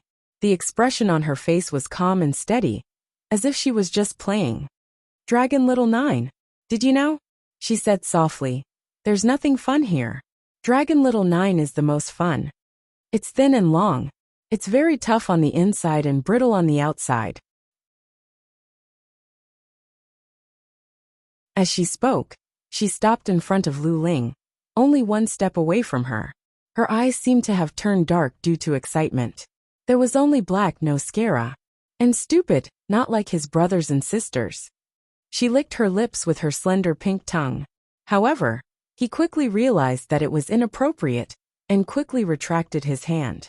Oh, so I can only eat him. But you killed him. Bai Yunqin suddenly screamed, her voice piercing through the clouds. She stuck close to Lu Ling and stared at her. 2 breaths later, blood flowed out of Lu Ling's ears in a winding fashion. Yinling fell to the ground with a clang. She had subconsciously used the last of her spiritual power to protect her heart from being shaken to death. But now she began to regret, she should have died. Now she could hardly move. Bai Yunqin stared at her for a while, then suddenly retracted her head and took 2 steps back. Oh, and that. Li Yunqin. She frowned slightly and seemed to be angry. His smell is She blinked quickly and thought for a while, then said, it smells good. The smell of his soul. It's fresh and fragrant, and a little spicy. I've never smelled something like that before. But you killed him. She abruptly turned around and pressed her lips against Lu Ling's ear as she screamed shrilly once again. Lu Ling swayed and fell straight to the ground. A big cloud of gray smoke rose around her. Her ocean of qi and mountain of snow had been shattered. 2 fun and delicious things were destroyed by you. She seemed to be getting angrier. Then I'm going home. But my feather robe. It was stolen by you stinky Taoists. I could have found it. But I gave it to a little Taoist like you to bring it out. Now tell me, where is my feather robe? She squatted down and stared at Lu Ling. However, at this moment, Lu Ling could only stare at her. The white of her eyes began to turn red. Her ocean of qi and mountain of snow were destroyed, which meant that her cultivation was destroyed. There were many ways to cripple one's cultivation and still let one live like an ordinary person. But it was definitely not this one. Her eyelids began to tremble rapidly. Blood gushed out from her throat and soon went back into her lungs. Bai Yunqin frowned and stood up. So annoying. She kicked Lu Ling fiercely several times. Seeing that she was no longer moving, she seemed to be relieved and jumped down the mountain briskly. At this moment, Lu Laodao was sitting on a stone slab in the ruins of the Dragon King Temple. His hair was disheveled, his face was stained with mud, and his Taoist robe was torn in several places. The people who took him away at night had a conscience. After taking all the money from him, they left him in an alley. When he woke up in the morning and walked back, he found that the whole Taoshi road had been changed beyond recognition. It took him some time to recognize the place, and then he saw the blood all over the ground. He had been sitting in this pile of broken bricks and tiles. There was no sound in the northeast, and the fire had been extinguished. After another hour, Lao Dao felt thirsty. There was a woman crying nearby. Her voice was intermittent and annoying. There were also 2 people sitting in the ruins next to him. They probably didn't know what to do. The old Taoist raised his sleeve and wiped his eyes. He rummaged through a pile of rubble for a while, before he found 3 sticks of incense that were uneven, but not soaked in water. Then he spent another quarter of an hour to find a match, and lit the 3 incense sticks. They were inserted into the dark brown muddy ground. Then he sat back and stared at the rising smoke from the 3 incense sticks. He gradually felt that his back was hot from the rising sun. But soon Lao Dao heard footsteps again. The soles of his shoes rubbed against the coarse rubble, making a clattering sound. The person walked through the ruins, and finally stepped on the muddy ground. He took a few steps forward, and put out the 3 incense sticks. Lao Dao raised his head blankly, and saw that the person had a happy and complicated smile on his face. His hand was pressed on the hilt of the sword at his waist. He even stepped on the ground with a pair of official boots. Then he spat on the ground and said, Good death. This scourge. It's not enough to kill him. We can't do without you, old coffin.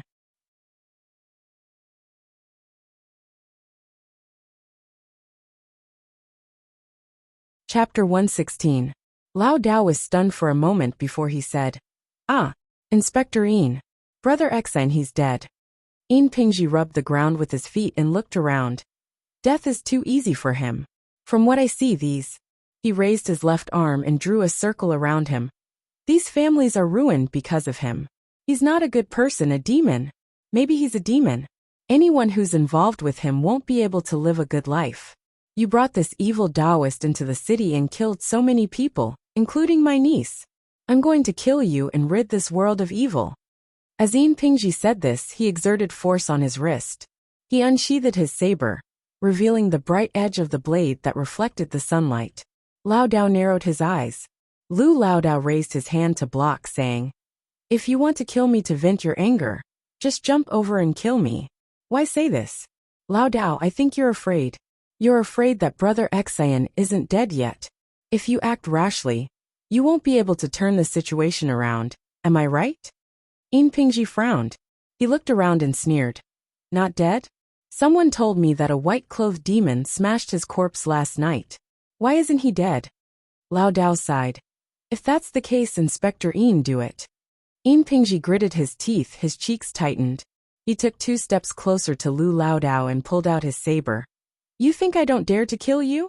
Lao Dao reached out and picked up a fist-sized rock from the side. He held it in his hand and looked up at Yin Pingji. Inspector Yin. Lao Dao, I've heard of your reputation before. They say that you're a man with deep thoughts. You're a forthright person, but you're also decisive in your actions. But as for your niece, you can't be sure if she's been harmed by Brother Exine. Now, I'm also afraid that Brother Exine is still alive, and will seek revenge on you. But even so, you still want to tangle with me, Lao Dao. How could a person like you lose his mind and do such a thing? At this point, Lao Dao sighed. Don't tell me you've gone against the rules of human relationships and started having feelings for your niece? As soon as he said this, Yin Pingji's expression suddenly changed. First, his body swayed, and then he slashed with his saber. I'll chop you up, you old coffin. This slash used up all of the man's strength, drawing a beautiful arc in the air. But in the next moment, he fell to the ground with a thud. Lao Dao weighed the fist-sized rock in his hand again. The rock was stained with blood. Yin Pingji fell to the ground with his eyes wide open, as if he couldn't understand. He had been a constable for many years, and had caught countless robbers. How could he be smashed by this old man? How could this old man have such great strength and speed? He felt dizzy, as if there was a big hole in his forehead. Light, sound, and wind were all pouring into it. He could only vaguely hear Lao Dao say something like, Brother Exine's heart-piercing technique. Then he saw the rock in Lao Dao's hand smashed down again. Lao Dao smashed it another 7 or 8 times, without holding back. He had practiced the water cloud force taught by Li Yunxin. Although it had only been a month, he could already feel the power of the divine heart technique. These 7 or 8 hits completely dented Yin Pingji's head. Then, Lao Dao threw the rock away and spat. I'll let you step on it. Then, he looked around as if he had just woken up from a dream. The sun rose to the middle of the sky. The bright sunlight made him dizzy. A few people not far away stood up and stared at him in shock. Lao Dao felt his mouth was even drier.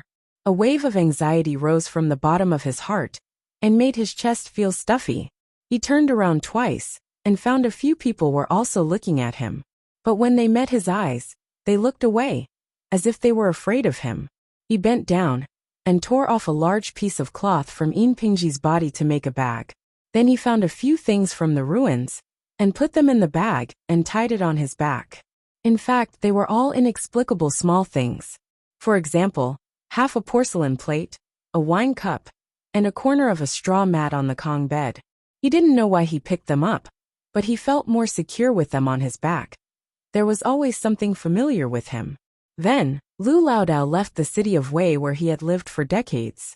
When he was in the city, he walked very fast, afraid that someone would catch him. But in fact, no one paid attention to him.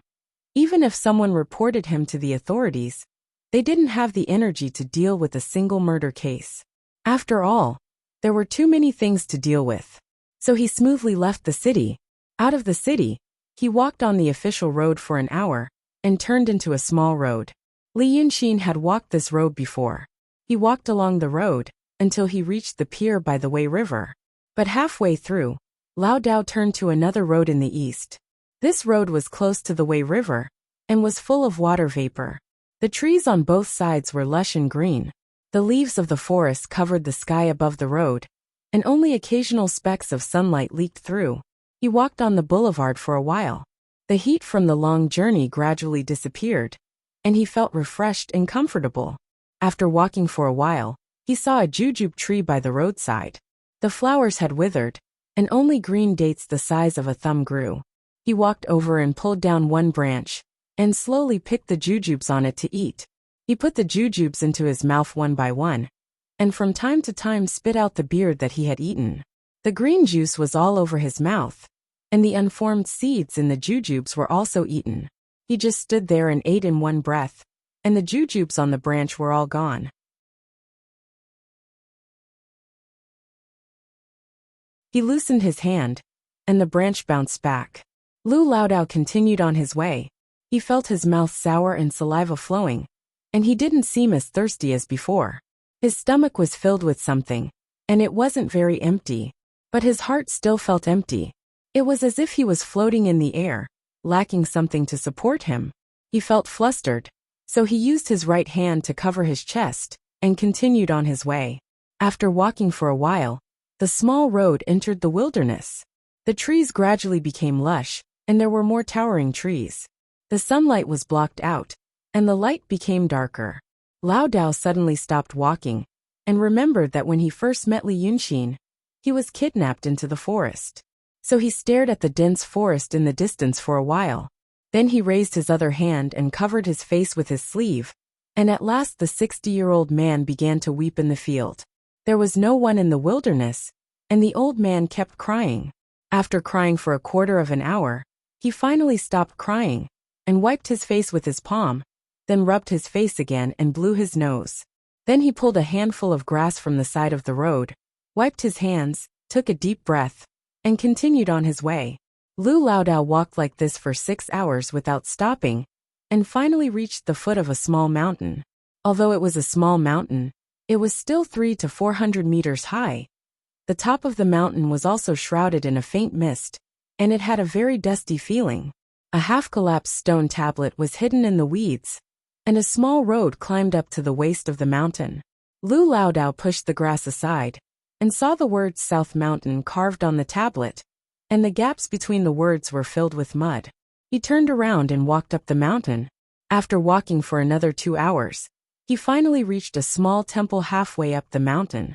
Shirkuizi was bent over, holding a large broom, and sweeping the flat ground in front of the temple. On one side of the ground were 5 or 6 beds of green vegetables, green and green.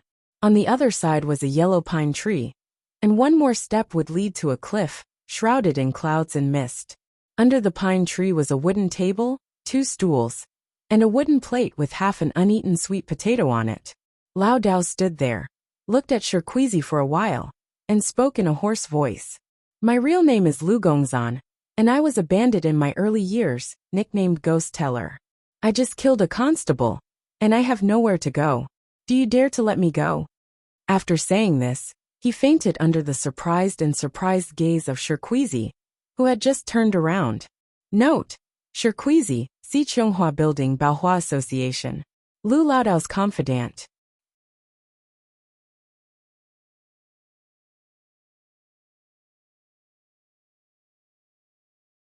Chapter 117.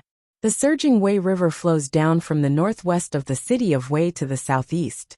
When it flows to the west of the city of Wei, two tributaries, Jinjiang River and Luoshui River, converge. The place where the three rivers converge is called Three Estuaries. The Wei River suddenly turns to the southeast when it reaches the three estuaries.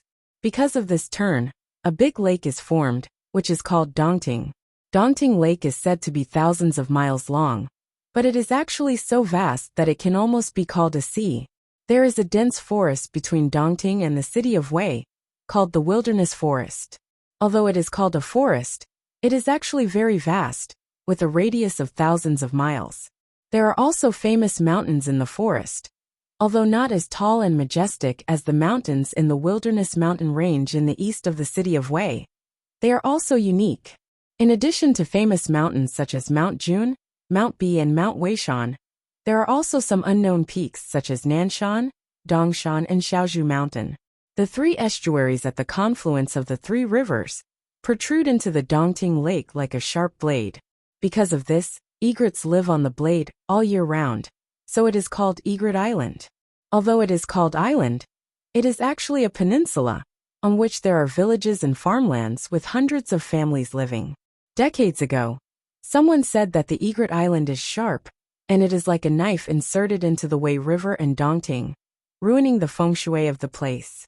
Therefore, a temple was built at the end of the Egret Island, facing the center of the river and the mouth of the lake, to protect the feng shui.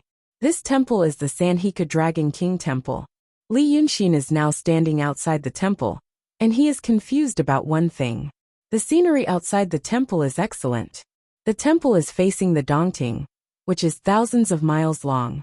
The water is shining, the sky is clear, and there is a white beach at the entrance of the water. On one side of the temple is a garden, with a wooden pavilion, flowers, and old trees.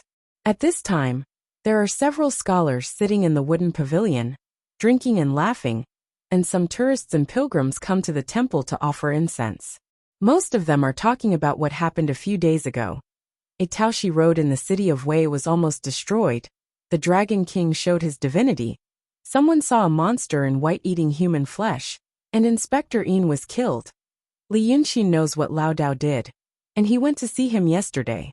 But he did not show himself. It was not a good time. He had been to the place where Bai Yunxin and Ling Kongzi fought, and he had also been to the residence of the Shangqing Danding sect in the city of Wei.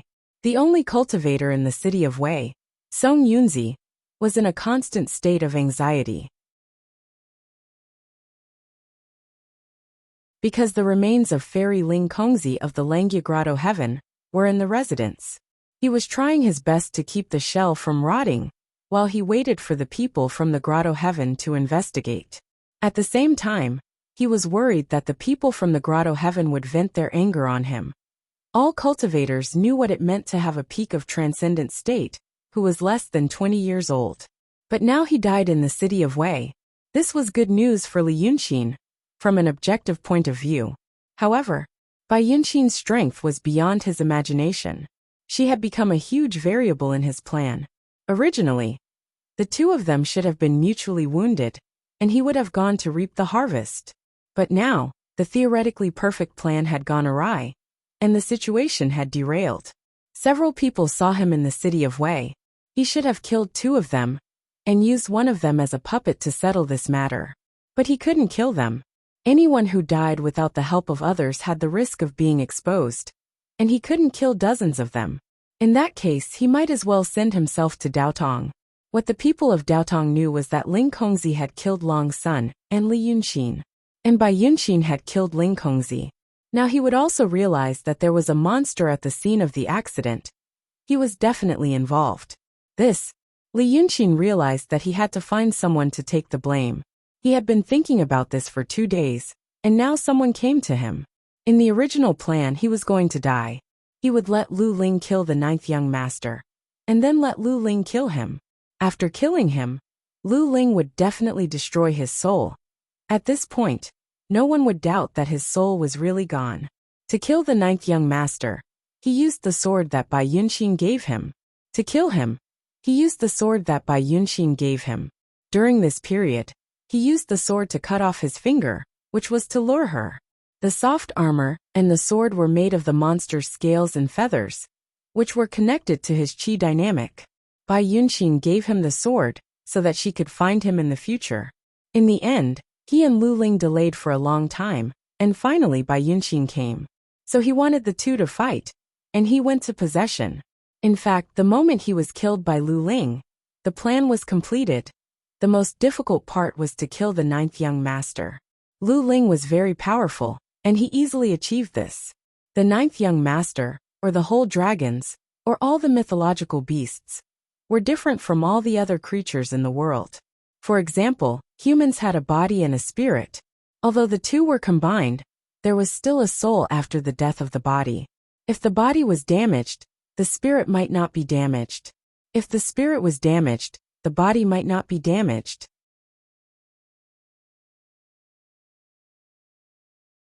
However, the mythological beasts only had a dharmakaya. The body was the spirit, and the spirit was the body. A body could change into its original shape, and it could also change into a human shape. If the spirit was strong, the body would be very strong. If the body was damaged, the spirit would be damaged. Therefore, when the ninth young master or the mythological beasts died, they died completely, not even a ghost was left. Although there was no ghost, there was emptiness. Li Yunqin called it Godhead. He didn't know how many people in the world knew this secret, but his parents never mentioned it. It seemed that Lu Ling didn't know it either. Bai Yanjun told him this secret. Therefore, possession of the dragon son was actually a very simple thing. Godhead was like an official position. The name of this position was Qi Wen. After the death of the ninth young master, this official position was empty. But this thing was like fortune and luck. It was illusory. You couldn't see a chair, an empty space, or a golden seal. You needed a key. The ninth young master gave his reverse scale to Li Yunqin, but it actually became Li Yunqin's possession. He died, but the soft armor was kept. This was the key. He integrated this key into his body made of yang qi and spiritual power, and then opened the door, which was the official position. He became Qi Wen. He wasn't sure whether the ninth young master was the original Qi Wen of the first generation, but he was clear that he was indeed Qi Wen. Except for appearance and memory, he had nothing to do with his original self.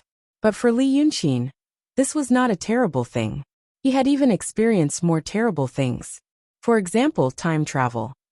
He was already a divine beast, or a demon, so he needed the power of faith. Because the original ninth young master was dead, the 37 portraits had lost his spiritual qi. Because the original Wei River Dragon King was also dead, the statues in the temple that used to worship the former Wei River Dragon King also lost their spiritual qi. But Li Yunqin didn't want to expose himself before things were clear. Today, he came here just for sightseeing.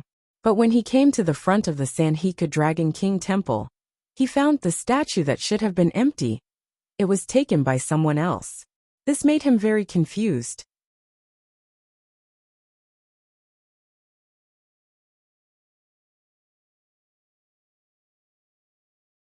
Chapter 118. In fact, this was also an unusual and ordinary thing.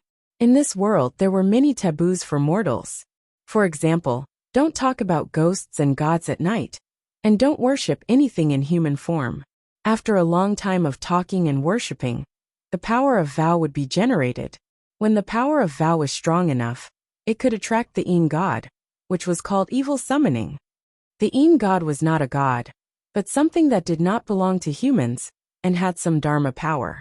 It could be a wild ghost that lingered in the world of the living, or a monster that had just gained intelligence. You didn't know if it would attract good or bad things, so it was troublesome. A place like the Sanhika Dragon King Temple was a good place for the Yin god. The ninth young master was dead, and the spiritual qi on the clay statue dissipated. Mortals could not feel it, so they still came to worship. But the Yin god could know that this place had no owner.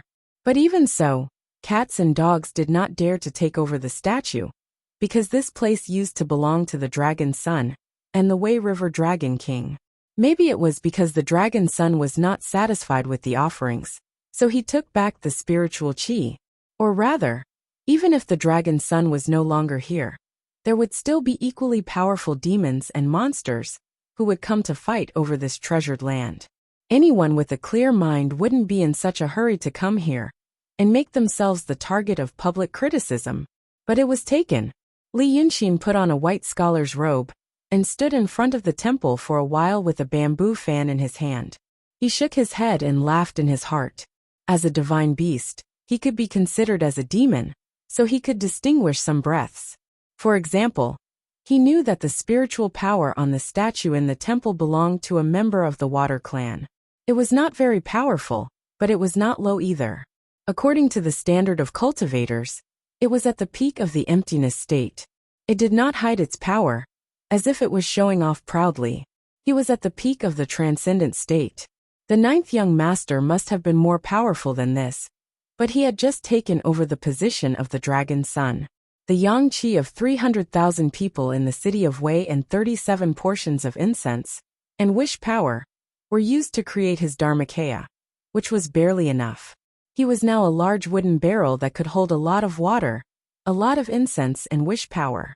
He wouldn't be in so much pain and worry about his life like before, but there wasn't much water inside. It required offerings, faith and wish power. But for the time being, he had to lie low and wait for someone to take the blame. Unexpectedly, a pillow was sent to him. Li Yunqin didn't go inside. He decided to wait a little longer. He was waiting for something else to confirm his suspicions. It's afternoon, which is the best time for the scenery in this 1,000-mile Dongting. Riding on the boat, one could see the vast expanse of water. Although it was indeed magnificent, one would feel bored after looking at it for a long time. Further back, only the scenery on both sides of the Wei River couldn't compare to this place. Where the three rivers converged, the water flow was slow. Looking ahead, one can see the vast Dongting Lake. On both sides, there are beautiful and tall Mount Jun and Mount Wei. It was both forceful and elegant, and it could be said to be too beautiful to behold. Therefore, the scholars sitting in the wooden pavilion were in high spirits, and their voices gradually became louder. Li Yunqin waited for a while in peace. When he saw someone almost spilled wine when pouring, he opened the folding fan and walked over while waving gently. Who in this world doesn't like appearance? He was born with a pleasant face, and his words were just right. He cupped his hands in salute and said a few witty words, and the four drunken scholars took him for an interesting scholar and invited him to sit down with them. The four poor scholars came out with their own cups, so they didn't have much etiquette. They took a small cup from the bamboo basket beside the table and filled it for Li Yunqin. Then they began to write some nonsense poems.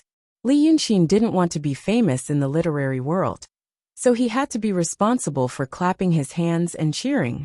When the four scholars ran out of ink, and the topic gradually became cold, he asked if there were any anecdotes nearby.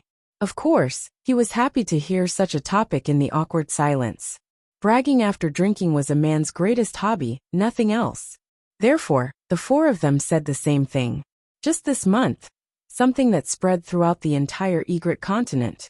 There were more than 100 families living in Egret continent, but it wasn't a village, but a town, Egret town. Because there were always many tourists coming and going, this town with only one long street had many tea houses, inns and restaurants. There was a scholar in the west of the town, surnamed Du, named Zifeng, 20 years old. He also had a younger sister named Ziteng. Originally, his family could be considered well off. His father was a coppersmith in the town, but because there were scholars in the family, when the eldest son was born, he didn't inherit the trade, but was told to study. This Du Ziwei was intelligent, but had an idle personality. When he was 15 years old, he became a scholar and didn't want to improve himself. He hung out with the idlers in the town all day, calling himself a romantic scholar. So when he was 19 years old, he still hadn't married, but both of his parents fell ill. After a year, he spent all the family's money and passed away, leaving only him and his younger sister. Du Sheng was lazy, but his younger sister Du Ziding was hardworking. So she went to the city of Wei to work as a cook for a rich merchant. She had enough to eat 3 meals a day, and occasionally helped her brother. His family declined, and Du Ziwei wanted to go to school, intending to study hard in order to earn a scholarly title. So he sold the family property and moved to a small courtyard in the west of the town. Every day, he shut himself in and only studied. Just like that, a strange thing happened last month. Du Ziwei's savings had to cover the expenses of writing brush, ink and paper. He also had to save it for next year's examination, so he used it sparingly. He usually ate 2 meals, and only 3 on New Year's Day. Most of them were coarse grains like corn cakes and rice. During winter, Du Ziwei walked on the street and saw someone selling salted fish. He couldn't resist the temptation, so he reluctantly bought one and hung it on the beam of his house. After hanging it, he didn't eat it. Every meal, he would put the salted fish on the plate, eat a mouthful of the coarse grain cake, and then lick the salted fish to eat with the salty taste. As a result, the salted fish was eaten by him for half a year, and it was still intact. But last month the salted fish disappeared. Du Sheng felt his heart ache, but he still couldn't understand. How did the salted fish disappear? When he slept, all the doors and windows were closed, and there were no cats or mice in the house. When he woke up, the rope was still intact, but the salted fish on the beam was gone. After sighing, he read and wrote as usual, and went to sleep at night. But that night, when he was half awake and about to fall asleep, he vaguely heard someone calling him from under the bed. Du Sheng, Du Sheng. He thought that he was dreaming and didn't pay attention to it. But the next night, he heard the same call again. He sobered up and listened carefully, but he heard the voice gradually become clearer, and it came from under the bed. Du Sheng, Du Sheng, I died so miserably. This time, Du Ziwei didn't feel sleepy at all. He jumped out of the bed, ran to the wall, and pulled out the sword. He lifted the bed curtain and looked under the bed, but there was nothing. The next day, he spent some money to invite the temple attendant of the Sanhika Dragon King Temple to come to his house to exorcise evil spirits. The Taoist priest came, sprinkled some water, and performed the religious rite with a peachwood sword in his hand. Then he said some vague words and left. That night, Du Ziwei didn't hear the voice, and he fell asleep unconsciously. But he had a dream. He dreamed of a middle-aged scholar who called himself Lord Dongting. He said that the salted fish was his daughter, and her original form was a small carp. Because she offended Dragon Sun, she was beaten back to her original form by Dragon Sun, and left to fend for herself in Dongting Lake. Later, she was caught by fishermen and made into salted fish, which was bought by Du Ziwei. As a monster, the small carp died miserably, and its body couldn't be buried, so it gathered a kind of resentment, which made its soul always attached to the salted fish.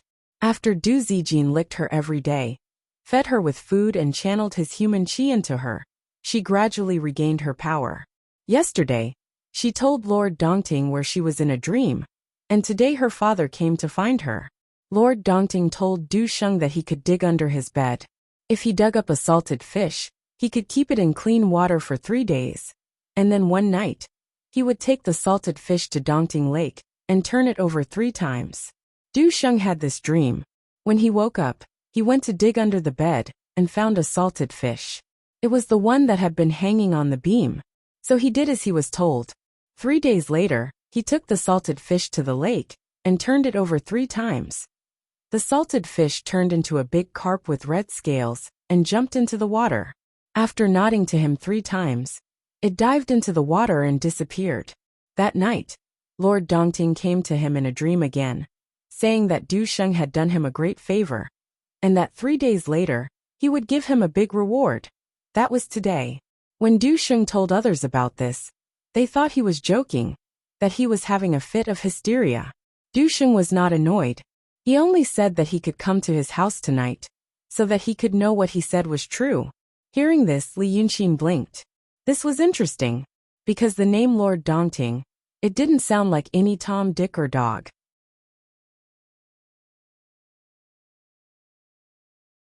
Chapter 119.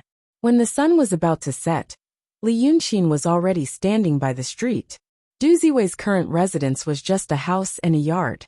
The yard was just surrounded by a bamboo fence with a low bamboo door. There were some flowers and plants planted by the fence, and now they were in full bloom. But due to neglect, the crazy grass was even more luxuriant than the flowers and plants, drowning the red and yellow flowers. Just as Li Yunxin had expected, there were already a lot of people gathered here. In this era, people didn't have much entertainment, so they were naturally curious about this kind of thing. A few days ago, there was a big demon in the city of Wei, and people should have been in a panic. But it seemed that because the demon was so fierce, the people in Egret town didn't seem to be true. The real body of Dragon King appeared in the sky. A white crane as big as the city of Wei appeared in the night, and the whole street was destroyed. It was simply too bizarre. People were more willing to believe that the fire that night was a mountain fire, and that the street was destroyed because of the earthquake. Li Yunxin could understand this kind of mentality. This was a very common psychological phenomenon. Unless a point of view or belief was strong enough to completely destroy people's original cognition, it would only make people stubborn and strengthen their original ideas. Who would be willing to believe that there was such a terrible demon in the world, and that he was right beside them? Therefore, for the people in Egret town, which was hundreds of miles away from the city of Wei, the thing that Du Xing said was really interesting. Now Du Ziwei was standing in his yard. He spent a lot of money to buy incense table and candles, and then he placed them in the yard. On the table, there was a pig's head, a sheep's head and a whole chicken's head. Then he placed 3 meat dishes and 3 vegetable dishes, and 3 cups of water and wine. Then he filled a bowl with white rice, and inserted 3 high incense sticks.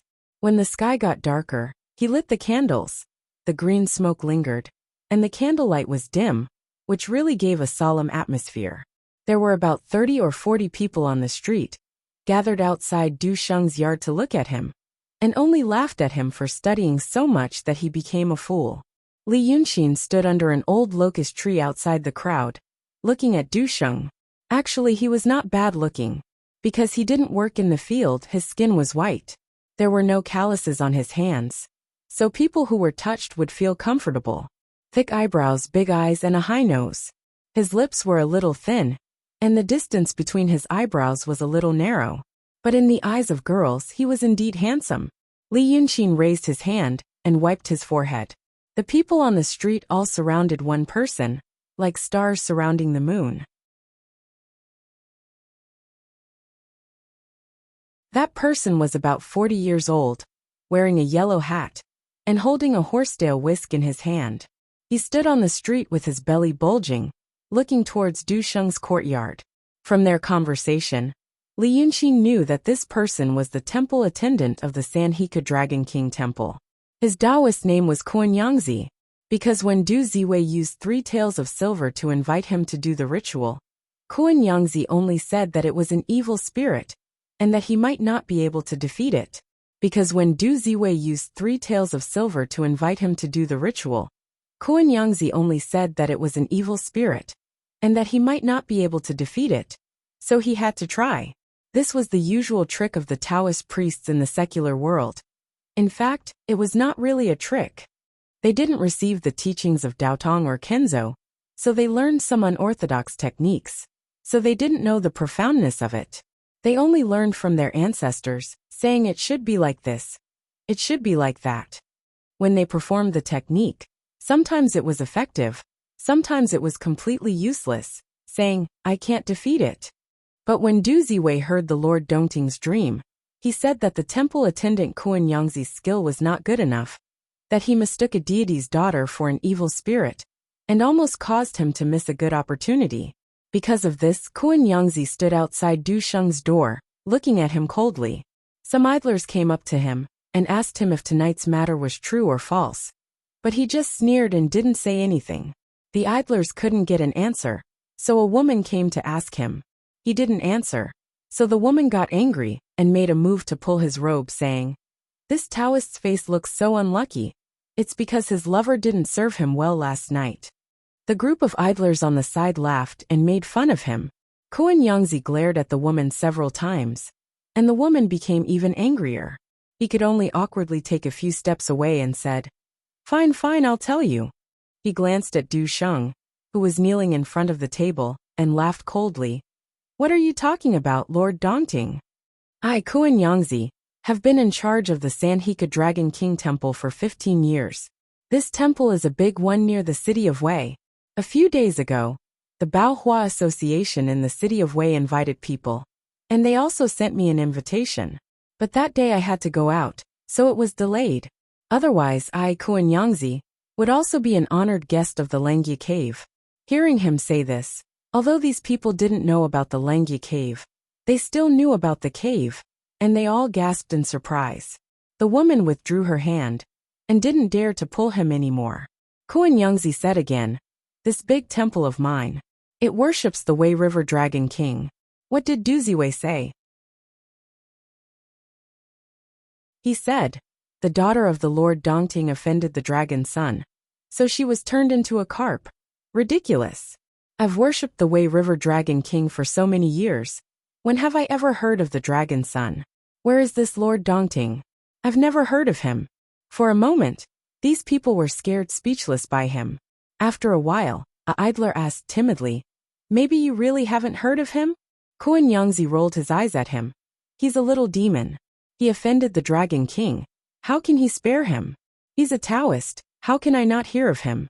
This 1,000-mile Dongting is the dragon palace of the Wei River Dragon King. Which demon dares to call himself the Lord Dongting?" Hearing what he said, everyone was impressed. He said it loudly, so Du Sheng in the courtyard also heard it. He was sitting with his eyes closed, but now he opened his eyes slowly with a strange smile on his face. He shook his head. "Taoist, you're not good at learning, so you'd better talk less. When the Lord Dongting comes to report to me tonight, and here's what you said, hee." After that he closed his eyes again. Kuan Yangzi didn't argue with him, but just snorted coldly. After they finished talking, a gust of night wind blew. The onlookers gradually stopped talking. Since they came to see, they would always think, is it true? Kuan Yangzi said something about the Dragon King and the demon, but it indirectly made people think more. When the night was getting late, the weather became cold, and the night wind blew again. Looking at the faint candles in the courtyard, people became silent for a while. Just at this moment, they heard a clear and pleasant male voice. "In fact, I suggest you go home to wash up and sleep." This voice broke the brief silence, and people forgot to look at the source of the voice. They found it was a handsome scholar in a white robe. At a glance, people knew he was a foreigner, because if he was a local or had been wandering here for some days, he would remember him, because he was so good-looking. This good-looking young man was holding a folding fan made of bamboo ribs. As he spoke, he squinted slightly and looked to the west. The street in front of Du Sheng's house did lead to the west. There was a ferry there, but few people used it. Beside the street was a grassland.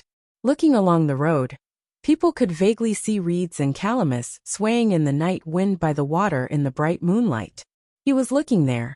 People followed his line of sight for a while, but found nothing. Except reeds, calamus, mist, and wind, there was nothing. Kuan Yangzi stared at Li Yunxin for a while, and frowned slightly. "What do you mean?" Li Yunxin didn't reply to him immediately. Instead, she took 2 steps forward, and looked at them carefully for a while. Then she turned her head and smiled. "What I mean is, everyone, if you don't leave now, you will die." Hearing his words at this time, and in this kind of environment, people were stunned. Kuan Yangzi's expression changed, and he shouted, "What kind of crazy words are you talking about?" But his expression, tone, and behavior didn't seem like a crazy person. This made people unhappy. People on the street started to shout, "What kind of unlucky words are you, young man? How can your mouth be so poisonous?" And some more unpleasant words. But soon another gust of wind blew. This gust of wind was strange.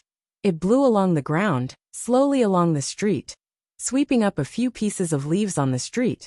But the weeds on the side of the street didn't move at all. Seeing this strange scene, people suddenly fell silent.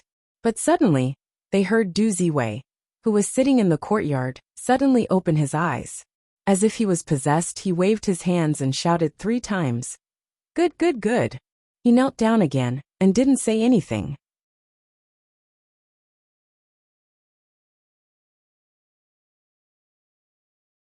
Chapter 120. No matter how he looked at it, Du Xing did not look like an ordinary person. The people on the street finally felt a little scared. Someone asked Kuan Yangzi, "What should we do, Taoist?" Kuan Yangzi seemed to be a little flustered. He took out a talisman and stuck it on his face. He looked around like a restrained zombie. After a while, he carefully removed the talisman and said, "There are no ghosts here. It's okay." He seemed to feel that he had lost his composure. He glared at Li Yunxin and said, "You're so young, and you're trying to be mysterious." Looking at their shocked and dumbfounded expressions, Li Yunxin just smiled and looked away. However, he was no longer looking to the west. Instead, he was looking at the courtyard of Du Sheng's house. He looked at Du Sheng first, and then his eyes followed something outside. He passed through the crowd and stopped in front of them. It was almost as if he was acting. In such a time and place, his behavior was infuriating and infuriating. They had never seen such a scary person. Was he deliberately doing it in front of others? But looking at his demeanor, he did not seem to be a villager. They wanted to rush up and beat him away. However, if he was a famous scholar who did not kneel before officials, they would probably have to go to jail for a few days if they beat him up and reported him to the authorities. Therefore, they could criticize him. This was what these people were best at. But even so, they were still anxious and hoped that he would say something. After a quarter of an hour, as they wished, the young man spoke. He looked at the empty space in front of him and smiled. "That's not it. If there is no one, where will we get the offerings?" His eerie and senseless words silenced them again. Kuan Yangzi frowned. Then he saw Li Yunxin turn his face towards them and sighed. "It's rare for me to be kind. I thought that you might be the source of incense offerings in the future, so I gave you a reminder. What happened in the end? I said something, and you talked about me for so long. Why did I come? There's no need to look. It's too late. You won't live past tonight." Li Yunxin waved his hand. "Go see Du Ziwei yourself. Haven't you heard of a ghost marriage?" Everyone was speechless, because he didn't feel any discomfort. And the moon was bright, so why? Only Kuan Yangzi's eyes widened when he heard this. He immediately turned around and kicked open the fence gate, running straight to Du Sheng's side. She reached out and slapped him hard on the shoulder. Du Sheng fell to the ground with a thud. The people on the street cried out in alarm. Kuan Yangzi reached out his trembling hand to check his breath. He had been dead for a long time. Kuan Yangzi immediately sat on the ground. After staring at Du Sheng's corpse for a while, he suddenly turned to glare at Li Yunxin. "Why didn't you say so earlier? How many lives have you taken from us?" Seeing that the Taoist priest suddenly lost his composure, everyone knew that something terrible had happened. But for a moment they were confused. They didn't know if they should leave, or ask the Taoist priest or the young man for help. The Taoist priest gritted his teeth and stood up. The yellow crown on his head fell off. He wrapped himself in his cloak and rushed out of the fence gate, running straight to Li Yunxin. He raised his hand as if he was going to hit him. He shouted, "Why did you take our lives? Why didn't you say so earlier?" This Kuan Yangzi was strong. Now that he was panicking, he gave off a strong aura. But before his strong arm could touch Li Yunxin's shoulder, Li Yunxin had already raised his hand and slapped him to the ground. This slap was so strong that the crisp sound could be heard far in the night. Kuan Yangzi was whipped so hard that he flipped in midair and fell to the ground. How could they expect this handsome young man to be so fierce? They didn't even dare to breathe loudly. Li Yunxin stared at Kuan Yangzi on the ground for a while before saying, "Have you calmed down?" Kuan Yangzi shook his head as he fumbled for something, trying to stand up. Finally, he climbed onto Li Yunxin's calf, but Li Yunxin didn't kick him away. The Taoist priest grabbed his leg and propped up his upper body. He looked up at Li Yunxin for a while before saying, "Save. Master, save me. I was wrong." Li Yunxin still looked at him. "What's wrong?" The Taoist priest had suffered an internal injury from that heavy blow on his head. His mouth and nose started to bleed, which was quite frightening in the night. But he still managed to hold on to his last breath. "I learned. Tao. I should know that nothing can be forced. Master has already spoken. I cannot force Master you." At this point, the Taoist priest's mouth and nose started to bleed even more rapidly, blocking his throat. He could only make a ho-ho sound. Li Yunxin nodded with satisfaction. You see, this is indeed the case. It's not like everyone in the world is your mother. Then he squatted down and put one hand on the Taoist priest's head, asking, You ran into a ghost marriage, so you won't have long to live. But since you met me, and had a predestined relationship with me before you died, I can't just sit and watch you become a wandering ghost. He used a little more force to bring the Taoist priest's face closer to him, asking, Then let me ask you, do you wish to live forever? The Taoist priest's vision started to blur. Li Yunxin's voice also sounded faintly discernible in his ears. But this kind of voice sounded like the sound of nature. He blinked his eyes with difficulty and mumbled, Yes, yes, yes. Li Yunxin said again. Then, you have to do something for me. The Taoist priest couldn't speak anymore, so he could only blink his eyes slightly to show his agreement. Li Yunxin reached out his hand, pulled out a hair from his temple, and put it into the Taoist priest's mouth. Then he gently knocked the Taoist priest's head with his index finger. The power penetrated his skull, and stirred the Taoist priest's brain into a ball of paste. He died. Then his soul stood up from the corpse in a daze. Then he saw what Li Yunxin saw just now. It turned out that in front of the Du family, along the street to the west, all the way to the Dongting Lake, it was not empty in their eyes. It was full of people. It looked like people. On the small streets, in the wilderness, among the reeds and calamus trees by the water's edge, there were hundreds of people standing densely together. But their faces didn't look like humans. Some of them had gray faces. But their noses were just sharp thorns. 2 round eyes protruded out of their faces, like trembling black fruits. They hunched their backs and didn't move. Occasionally, they suddenly quickly and nervously rolled their 2 eyeballs. There was also a strong man with a broad body, wearing a blue armor. His face was also gray, like a dead person. He didn't even have a nose. There were barbs on his arms and black beards, and he also looked like a statue. Occasionally he shook his body. The hundreds of freaks that covered the mountains and plains stood there silently, as if they were ghosts. And a woman in a red dress was standing in front of Li Yunxin, curiously looking at the soul of Kuan Yangzi, and then at Li Yunxin. She asked in a shrill voice, Which Yin spirit are you? You're tuning in to the Li Mei's Wuxia Whispers YouTube channel. We're so grateful for your support, and don't forget to subscribe to join us on this incredible journey through captivating stories.